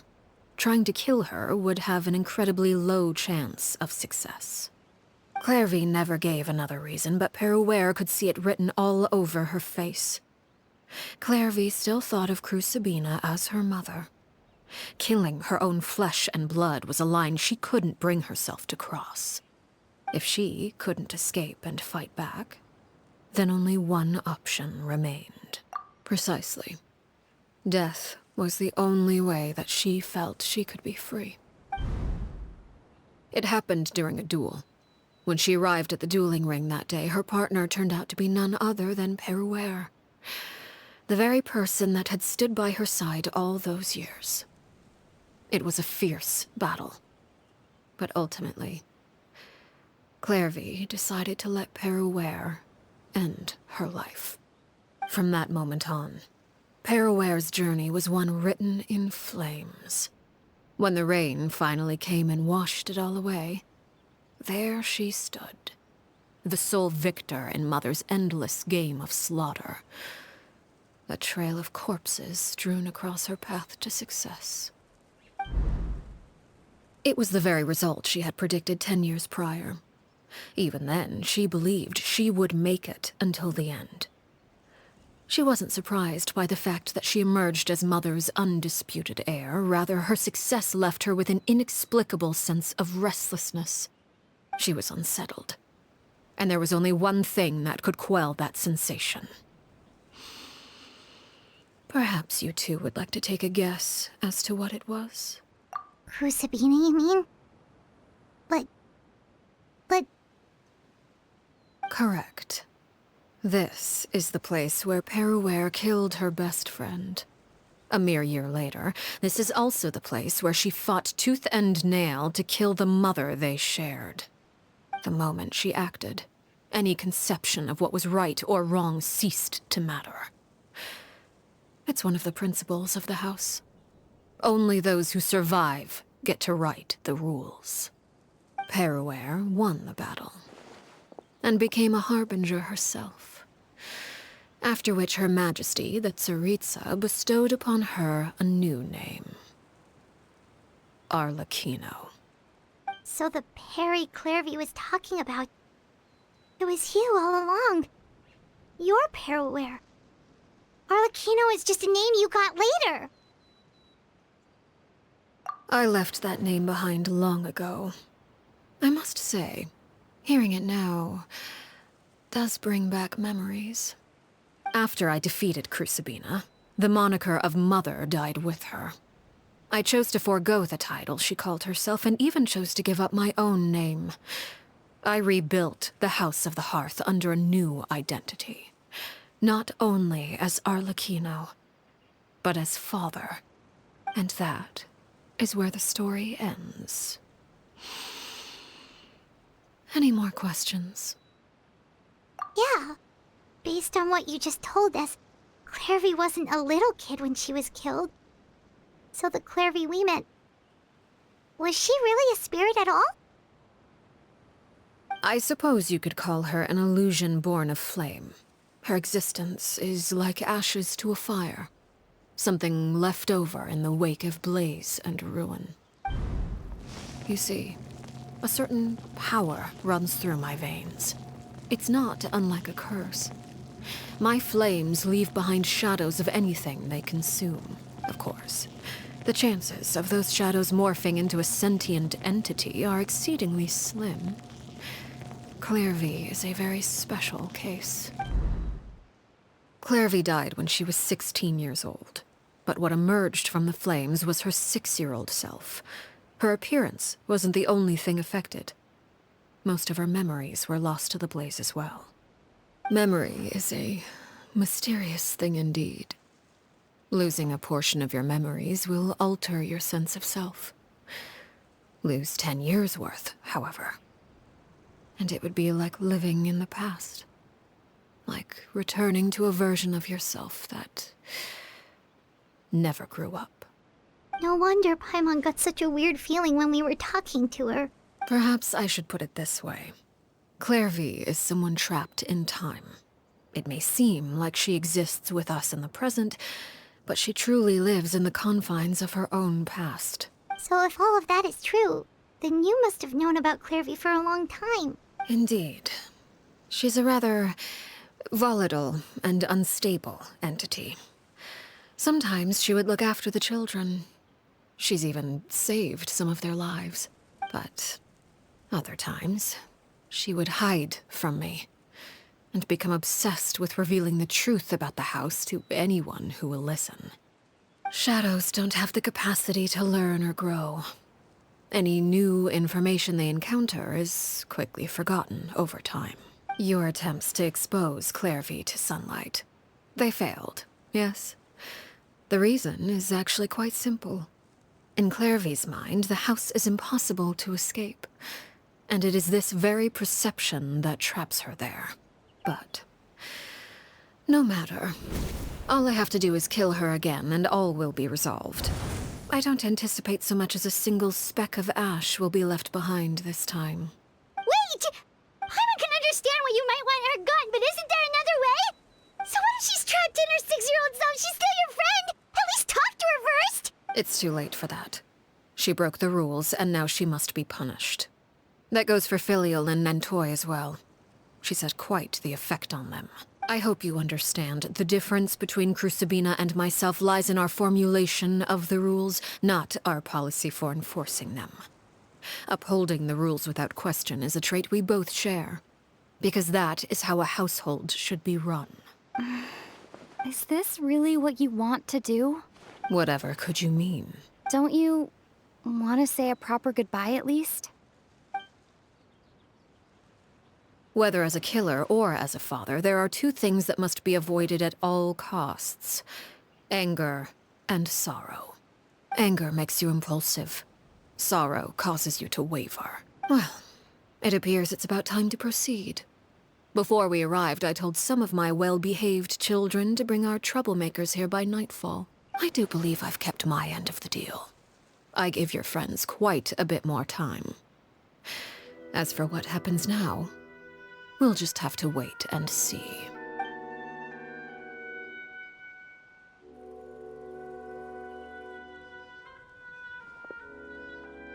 Here they are, Father.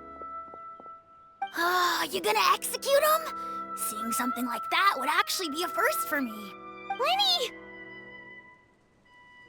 I'm sorry. I heard about how you helped buy us more time, but I still failed. I couldn't find a way to fulfill her wish. Huh? Are you... Perry? Indeed. It's been a while, Clairvy. Perry! Shh. Stay right there. I'm sorry to postpone our reunion, but first I believe certain scores need settling.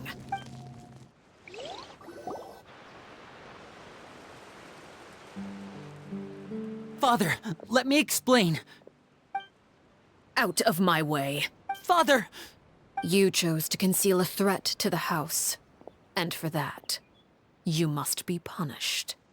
Overall, however, I suppose your wrongdoing is hardly the most egregious of the bunch, so I'll deal with your punishments later. As for right now, the more pressing concerns are the traitors among us. By traitors? Do you mean us? Father, let me explain. We didn't mean to... Fultz, why don't you share what you heard?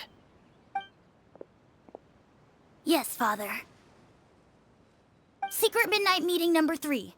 Participants: Filial, Nantoy, Sato, Toddy. Nantoy clearly said, "If only Father wasn't the one who took us in." Sato added, "I'm sick of this life. I just want to live as a normal person." Filial was the worst of them all. She called us crazies and said a bunch of mean things about Father. I did not! You're lying! Fultz is trying to frame us! It's not like I'm the only one who heard those things. After that, you and Toddy and a bunch of other people started talking about Clairvy. You were using all those things Clarevy brought up as an excuse to question Father. We're birds locked in a cage. The only way out is to destroy it. That's what you said, wasn't it? You little. You just want me gone, don't you? What did I ever do to you, huh? And you, Chaplot, have you forgotten who stood by your sickbed, watched over you, and changed your dressings? Come on, let's hear it then. What's your reason for all this?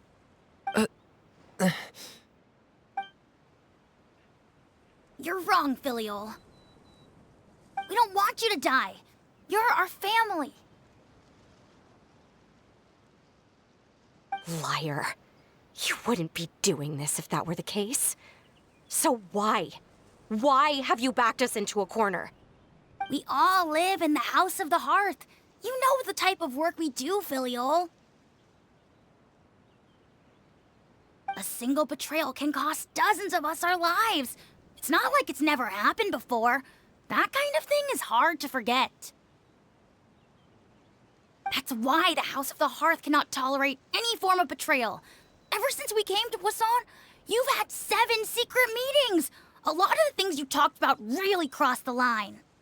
You've been spying on us for half a month? Wait a second.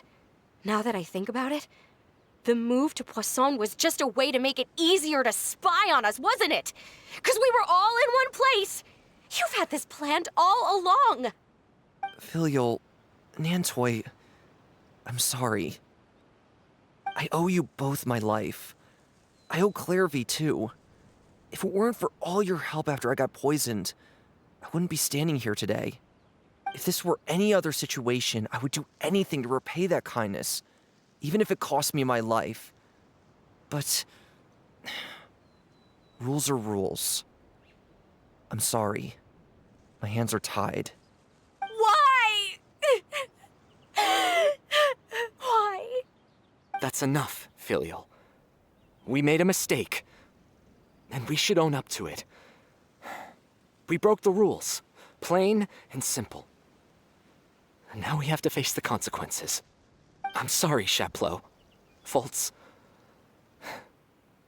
I'm sorry, Father. We accept our punishment. Chaplot, according to the rules of the House of the Hearth, how should these traitors be punished? All those who betray the house pay with their lives. And so it shall be.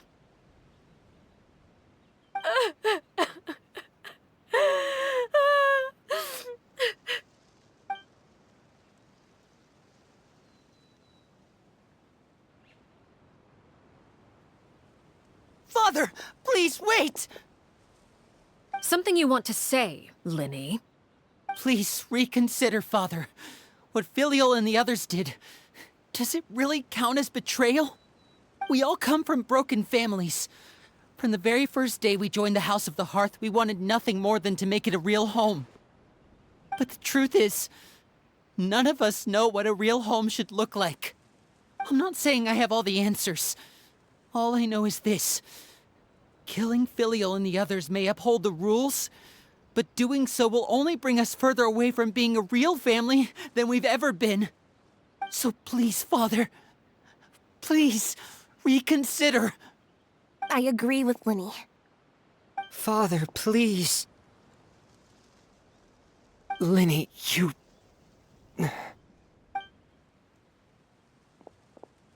I also agree with Linny.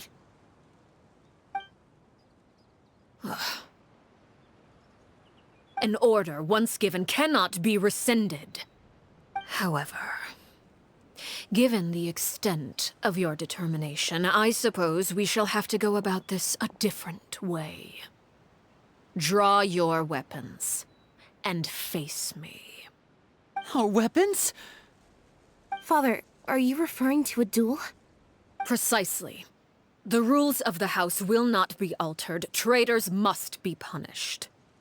However, resolving disputes with a duel is also one of our rules, one that also applies to me.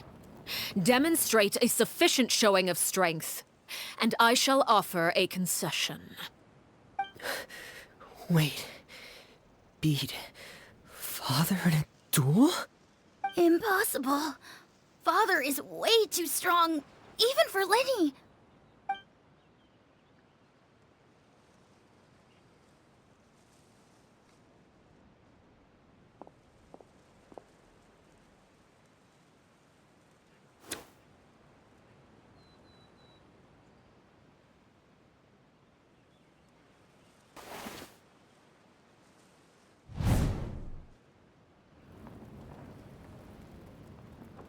Did you hear that, Traveler?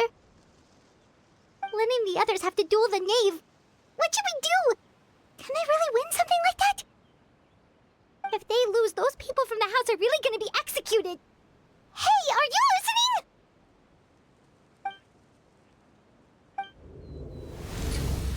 Don't you want to say a proper goodbye at least? Anger makes you impulsive. Sorrow causes you to waver.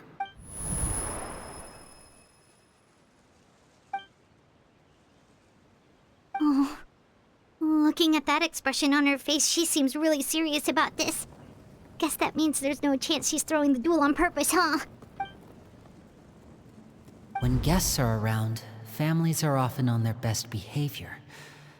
And any disputes are less likely to escalate.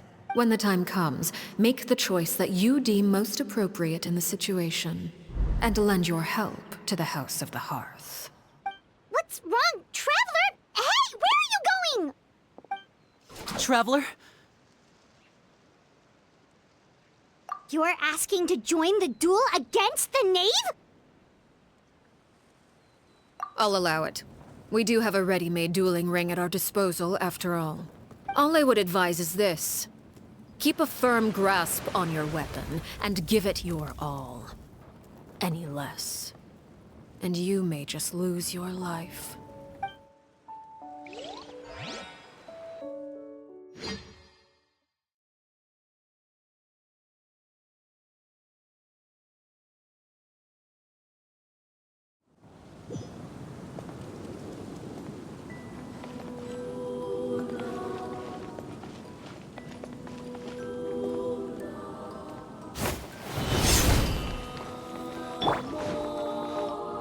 Why the hesitation? Take it easy. Take it easy. With these rising flames! Fallen leaves, adorn my night! Closer now. Quit following. Game's up. Time's over. Too slow. Is it my turn? Hang in there! With these rising flames!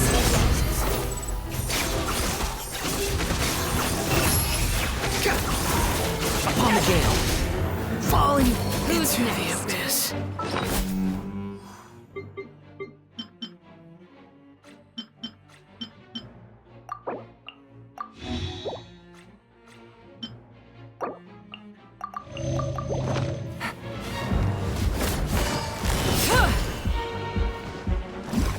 Look out! With these rising flames! Too slow. Closer now. Take it easy. Spare your energy. What a Running drag. is of little use. Watch out for Father's movements!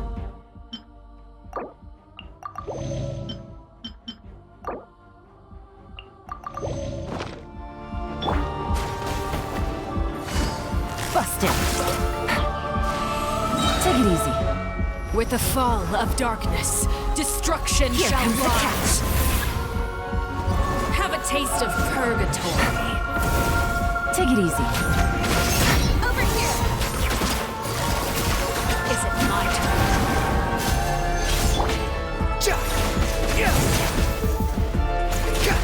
Behold! Upon the gale. Strapped far like enough. a bunch of Everything. Try to pace yourself. Time to go. Into the wind. Gotcha! Come on out!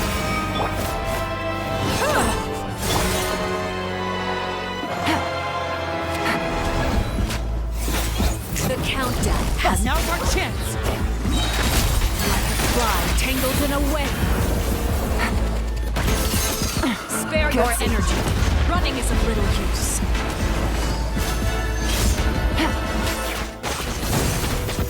What are... Who's next?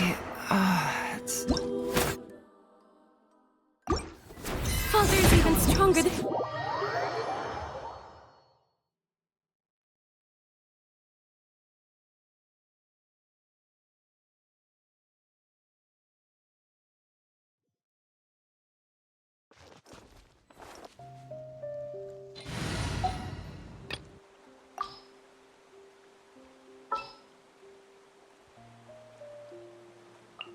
Let's go get ourselves some answers.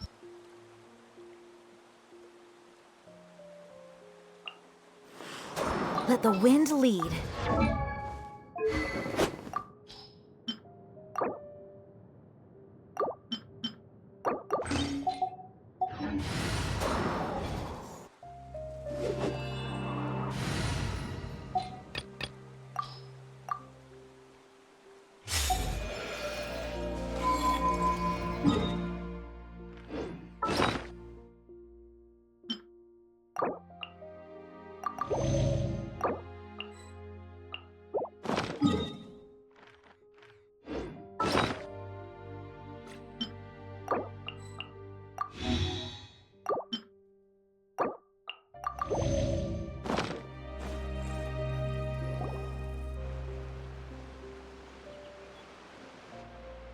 Father!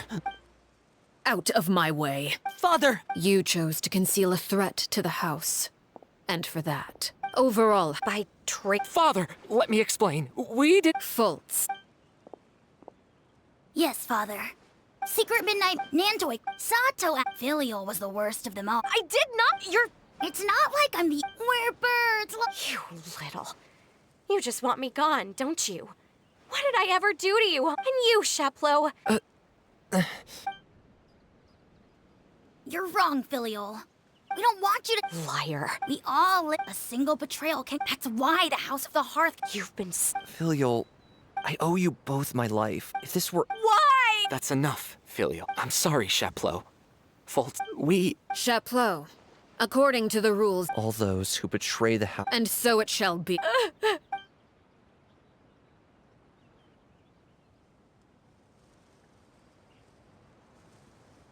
Father!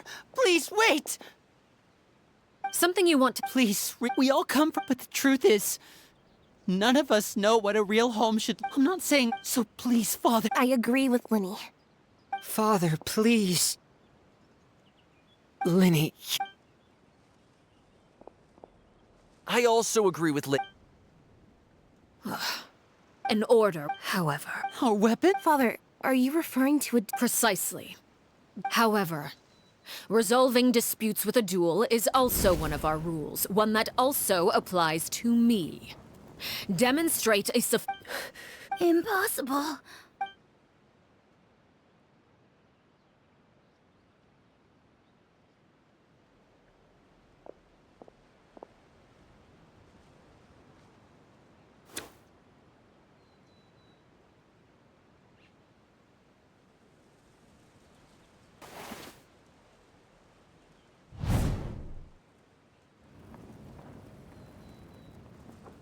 Did you hear that, Traveler? Lenny and the others have to duel, then if they lose... Don't you want to say a... Anger makes you impulsive. Oh. Looking at that expression on her face, she seems really serious about this. When guests are around, families are often on their best behavior. When the time comes, make the choice that you deem most appropriate in the situation, and lend your help. What's wrong? Traveler! Hey, where are you going? Traveler? You're asking to join the duel against the Knave? I'll allow it. We do have a ready-made dueling ring. All I would advise is this. Keep a firm grasp on your weapon, and give it your all. Any less.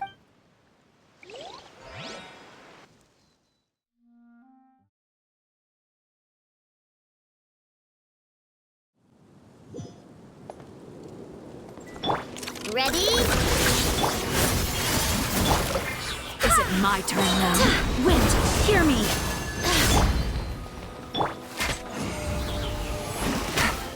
Look, the rainbow!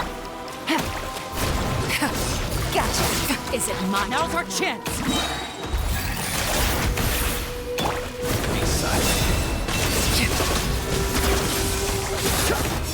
Now that's more like it. Observe. Do you fear the dark? With the fall of darkness, destruction shall rise. Over here! Have a taste of purgatory.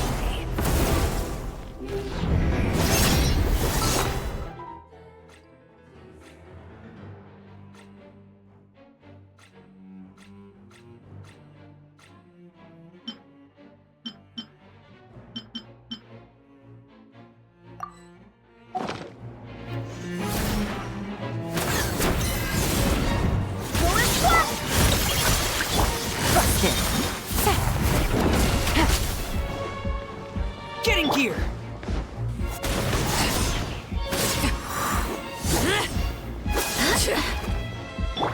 Quietly now. I swear by my sword! Is it my turn now? Go claw! Game's up. Thumbs over. Close your eyes. Do you fear the dark? Be silent. Now's our chance! Like a fly tangled in a web. Spare your energy. Running is of little use.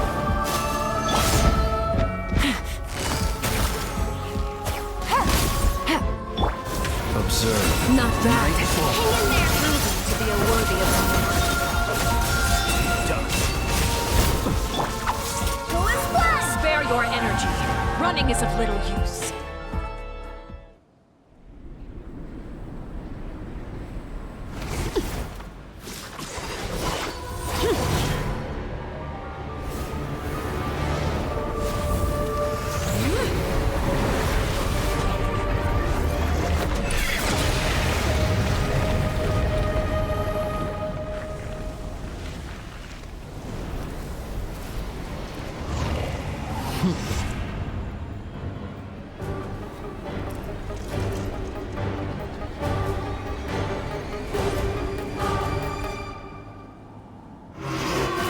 Kindness has been seared away. My blade is all that remains. Wind, hear me! Things are about to get dicey. Ding dong! Be silent. Observe. To dust. Close your eyes. See you at the graveyard.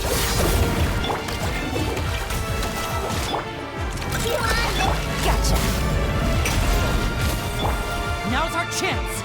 Over here!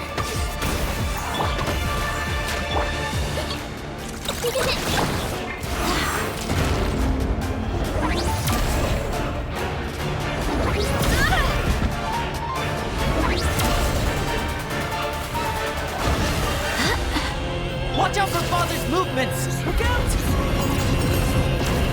The sun and moon have set. Only ruin remains. You struggle in vain. Busted. Who's next? Over here!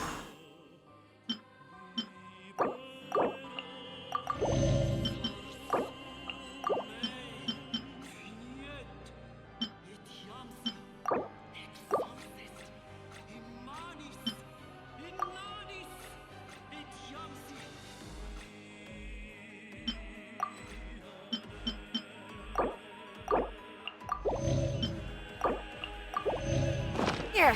Now's our chance!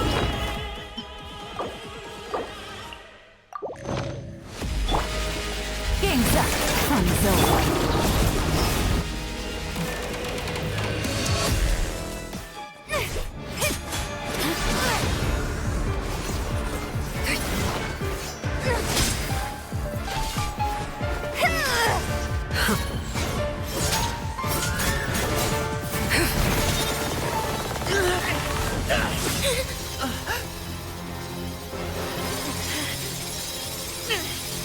You should know better than to crowd in one place.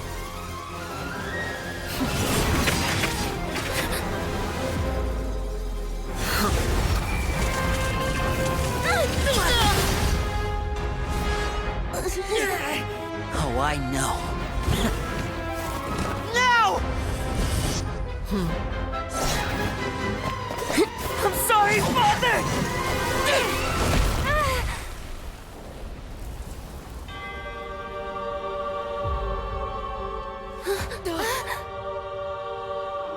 Sorry for what? This pitiful excuse for an attack.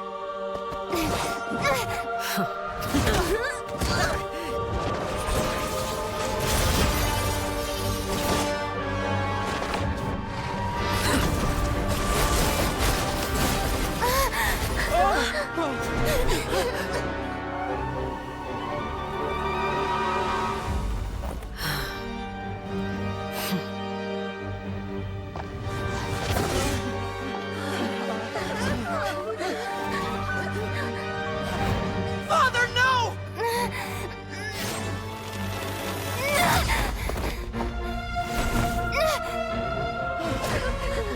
Made it out, did you? You're stronger than I expected.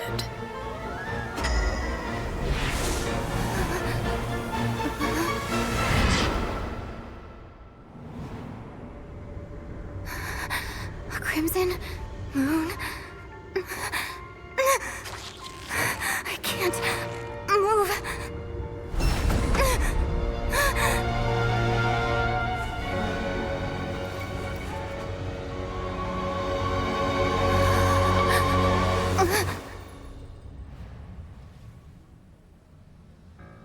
Still, not strong enough to beat me.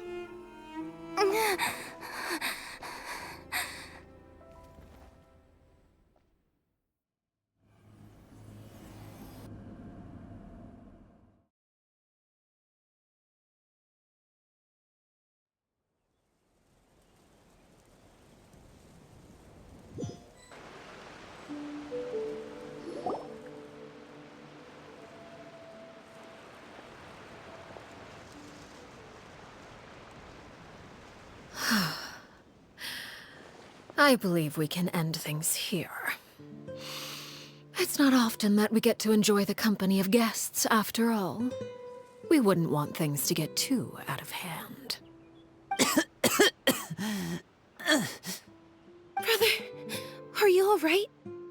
Linny! Given that I am the victor of this duel, as agreed, the punishment stands. No! I never thought things would end like this. However, everyone involved in the duel demonstrated a remarkable level of strength and determination. In light of this, I'm prepared to change the method of execution.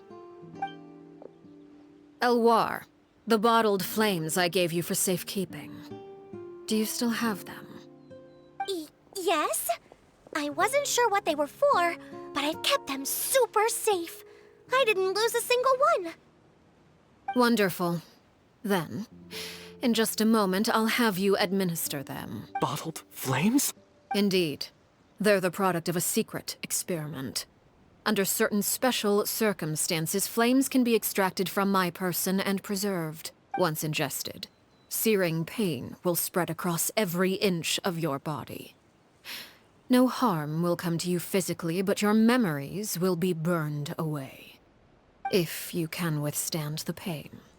When you awake, you'll have forgotten everything you know about the House of the Hearth, and will be expelled from the organization.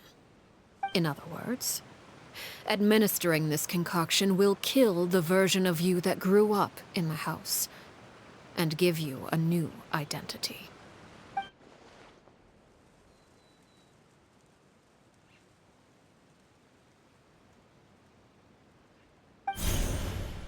Memory is a mysterious thing indeed. Losing a portion of your memories will alter your sense of self.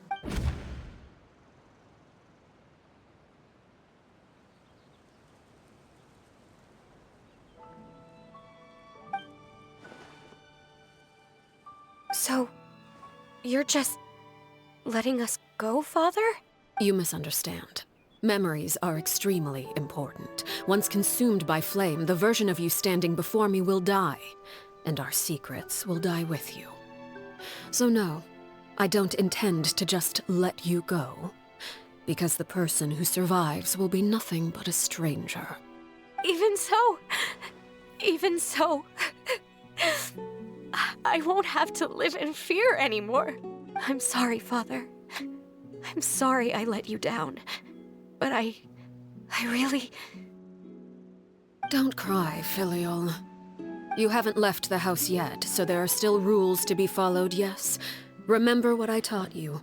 Anger makes you impulsive, sorrow causes you to waver. Don't let yourself be controlled by your emotions. Of course. I'll remember. Dry your tears, and go pursue the life you really want. Yes, Father. Chaplot, Fultz, Elwar. Take them back to Poisson. And bring Linny and the others as well. I prepared 3 extra vials of bottled flames. As for whether to take them, the choice is yours. Goodbye, children. The next time we meet, I will no longer be your father. Thank you for all you've done for the house. I hope you have bright futures ahead of you.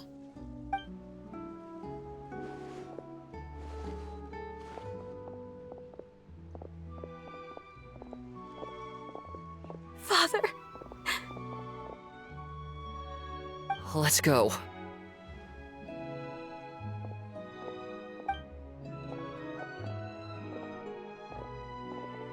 Here, grab my arm, Linny. I'll help you walk back. Thank you.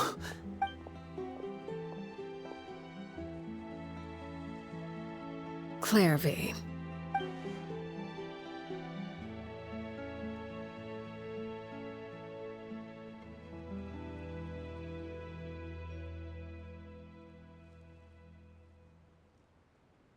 Can we talk now? I've been waiting for a super long time.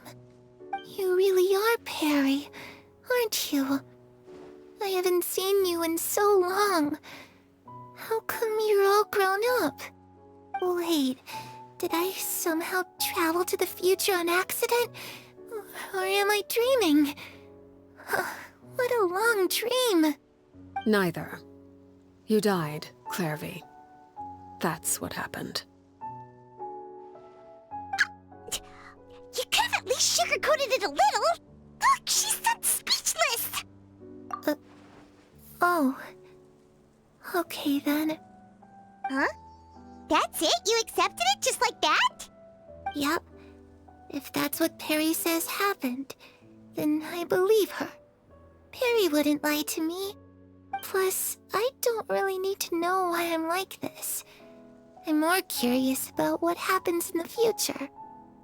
If you're a harbinger now, Perry, that means Mother is gone, isn't she? Can you tell me about it? I want to know what happened to her. And to me. You never stopped trying to defy fate. At first, no one believed you.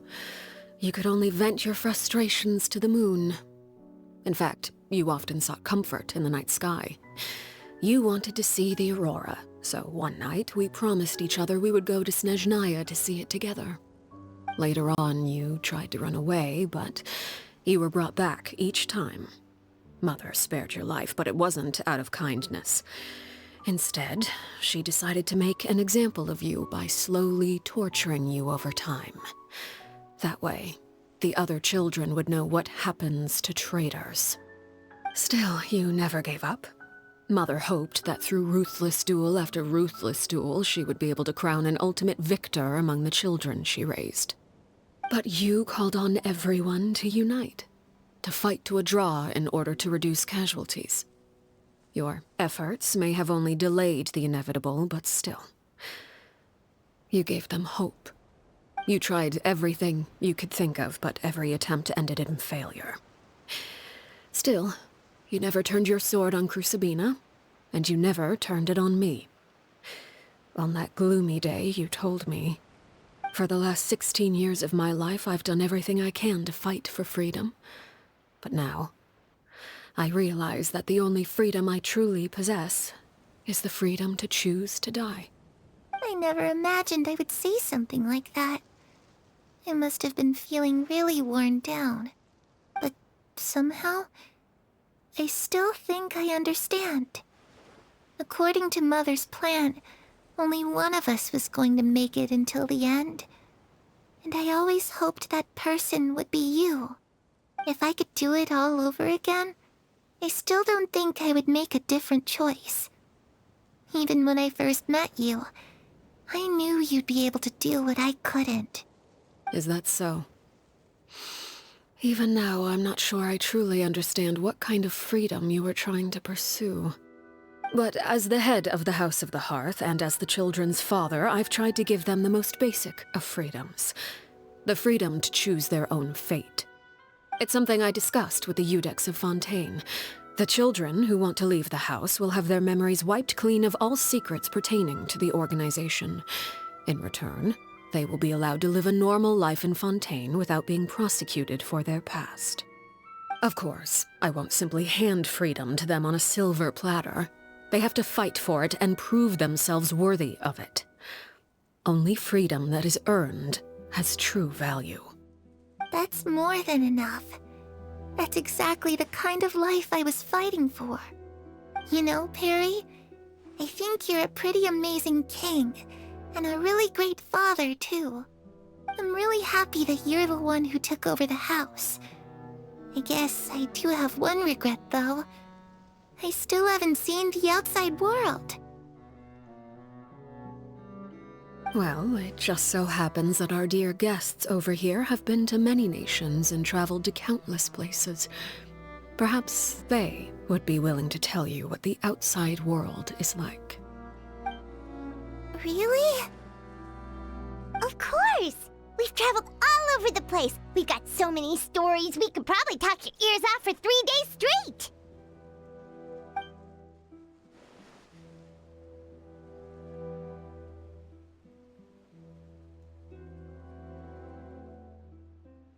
You know, I used to dream of being a bard. Playing the lute while singing into the winds of freedom.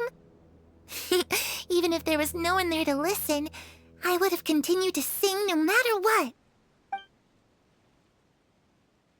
Ah, that's where Mora comes from. I never knew that before. If I had some Mora, I would buy 3 new dresses. One for me, one for Perry, and one for Mother. It's just too bad Perry doesn't like wearing dresses. And Mother, well, she probably wouldn't accept something like that either. I guess I'd just have to keep them all for me then. I could wear a different one every day.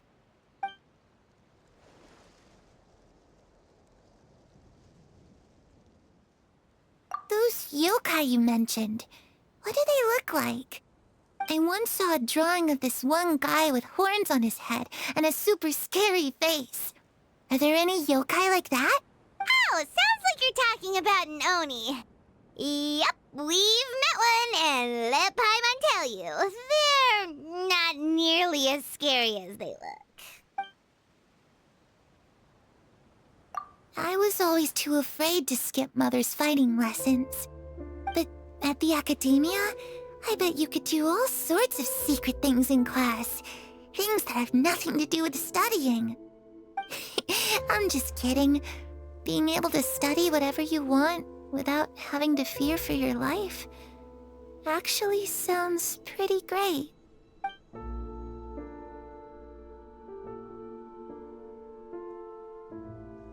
The situation was super dangerous. Lenny and Lynette were accused of committing a crime, and they were going to have to stand trial at the Opera Epicles. Oh no, that must have been hard for all of you. What happened next? Don't worry, we were able to turn the situation around super quickly, all thanks to Detective Paimon, of course. How'd you do that? Come on, tell me. Okay, so it was like this. After the failed magic show, we rushed to the scene and...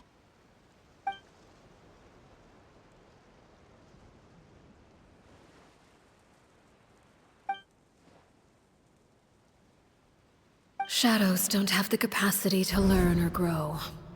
Any new information they encounter is quickly forgotten over time.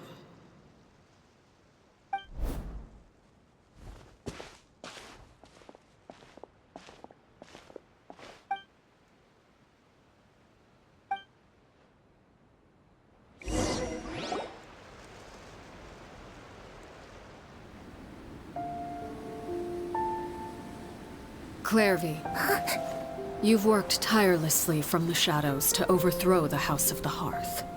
Now, by my authority as the Knave, I shall announce how this matter ends. You are hereby expelled from the House of the Hearth. You are no longer tied to this place, nor are you bound by its rules. You're saying that I can finally leave? I get to experience the outside world as well? Oh, I almost forgot. There's no getting older for me. Still, seeing who you grew up to be makes me really happy, Parallel. Take care of yourself. Goodbye. May we meet again someday.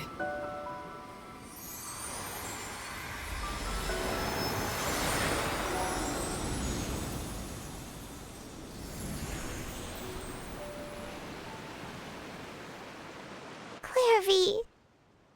She left so soon. Paimon didn't even get to finish her story. I also have certain sentiments left unsaid. I wanted to tell her that the aurora I saw in Snezhnaya was just as beautiful as the ones in the pictures. But a shadow's memories reset at dawn. Had we delayed any longer, we wouldn't have had the time to say goodbye. Whatever regrets may linger, let them be lost to the coming of a new day. Father? It's Linny! Hey, Linny!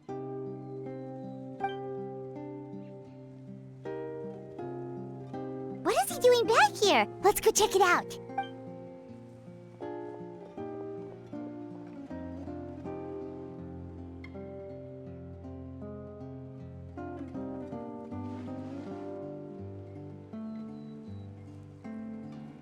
Father, the bottled flames have been administered.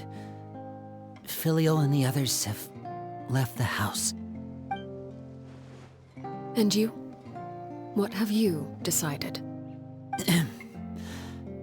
Thank you for giving us that choice, Father. But we never wanted to leave the house. It's the only home we've ever known. Lynette and Fremine feel the same way. They're recuperating back at the Hotel Bouffe d'été. But I decided to come back and tell you where we stood. I'm sure you're well aware of the expectations I have for you. I want you to follow in my footsteps and become the next king of the house. Yet you seem to have different ideas, I must admit. I'm rather surprised by your decision to stay. There's nothing wrong with choosing to live a quiet life. Leading this organization is a heavy responsibility, one not so easily carried by someone forced onto the throne. I just never understood what you saw in me. What made you believe I was deserving of that throne? You're brave, talented, and, most importantly, you cherish your family. You would do anything to protect them, even if it costs you your life.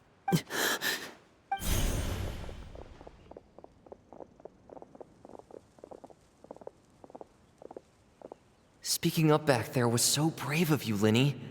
It's all thanks to you that we were able to convince Father to back down.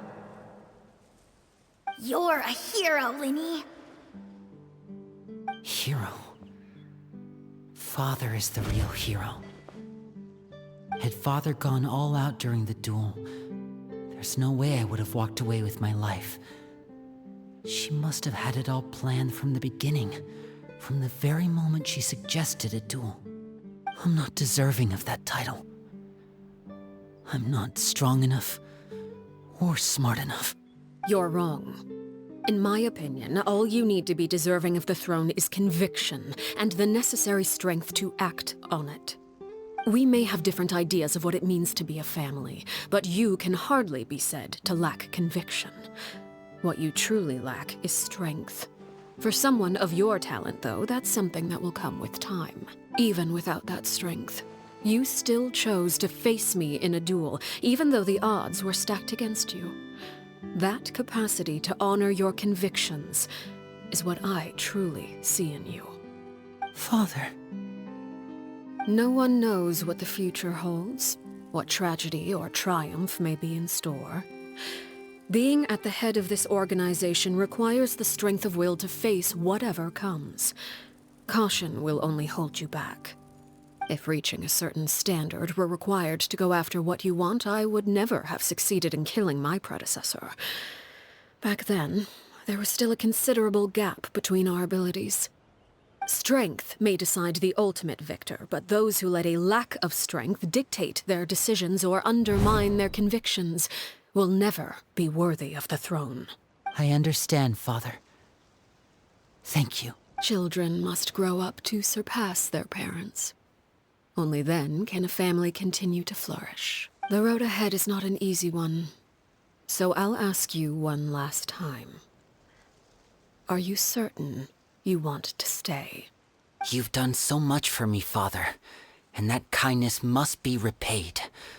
Plus, with Project Stuja at hand, there are many dangers ahead, and I, for one, don't intend to back down. Protecting my family at all costs. That's my conviction. Then you're welcome to stay. As for Project Stuja, you need not be too concerned. If those cowardly businessmen and heartless dignitaries try to take us down, I'm prepared to teach them a lesson. Having members who longed for the light was our organization's last weakness. With those members no longer among our ranks, the House of the Hearth is like a spider hiding in the shadows. We need only wait for our prey to come to us. At present, our imperative is to use their plan to our advantage. In doing so, a crimson moon shall rise amid the frigid blizzards of winter. No demonstration of loyalty shall go unrewarded, and no sacrifice shall be in vain. As for the two of you, whether we meet again as friend or foe, I'll remember the camaraderie we shared in this moment. No matter how arduous the journey ahead, I hope we both reach our desired destination.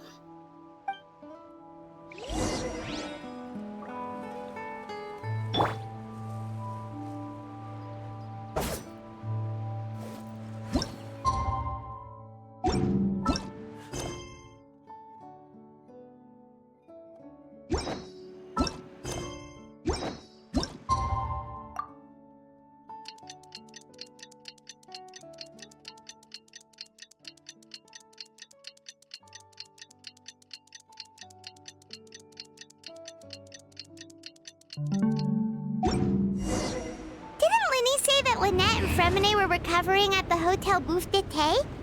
Oh, Paimon wonders how they're doing. Maybe we should go check on them.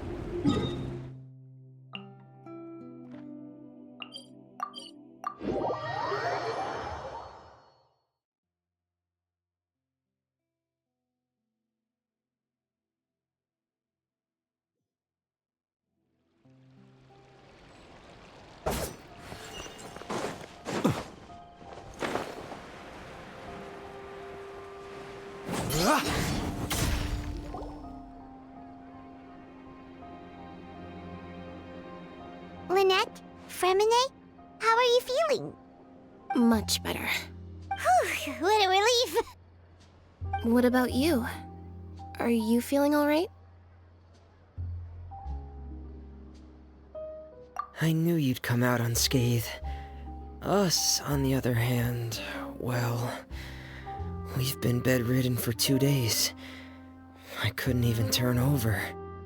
Oh, and I wanted to ask, is Claire V... gone? Linny and the other members have left Poisson and returned to the House of the Hearth. According to him, there haven't been any more sightings of a spirit roaming the house.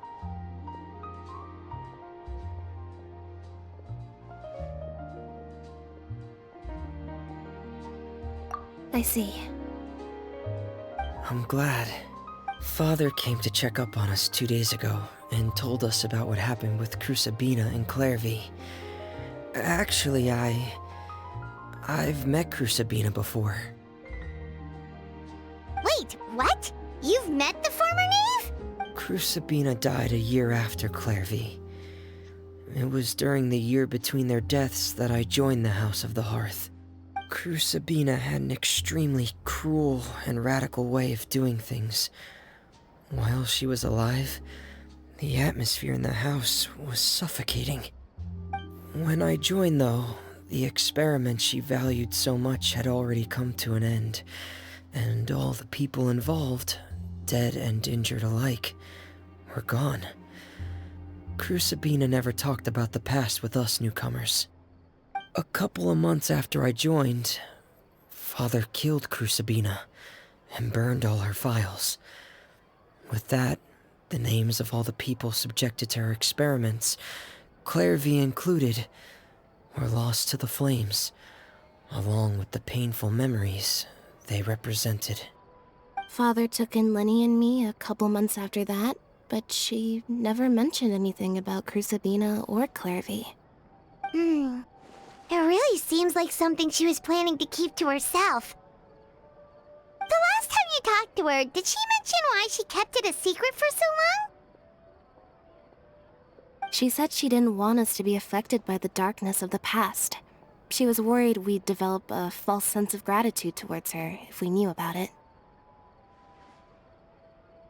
The foundation of a family should be free of any corrupting influence. Whatever happened in the past, it has nothing to do with who we are now. And that's what Father told us in the end. But I still thanked her for everything. It was only after hearing about what Crusabina did that I finally realized how insignificant our lives could have been. The members of the house meant nothing to her. To say that she valued them in any way, even just as a tool, would probably be giving her too much credit. If Father hadn't taken over the House of the Hearth, I probably would have already... Father rarely brings up the fact that she saved us. She doesn't believe that being indebted to her should be what ties us together. But even if we didn't owe her anything, we would still choose to stay. Because this is our home. We may have arguments or times when we feel wronged. Some people may even choose to leave. But as long as Father is here, we will always have a home. Whether the path before us is bathed in sunlight or shrouded in shadow, we'll follow Father wherever she chooses to go. So I wanted to say thank you for helping us make it through this crisis. Without your help, we could have lost a lot more along the way. Oh, we didn't do anything, really. Of course. You're welcome anytime. Are Filial and Nantoy okay? I actually saw them at a cafe this morning. They didn't recognize me. From what I could tell, they were drinking coffee and talking about one of the operas that started running recently. They seemed happy. If I had to take a guess, I would say they finally found the kind of life they always wished for.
Bye.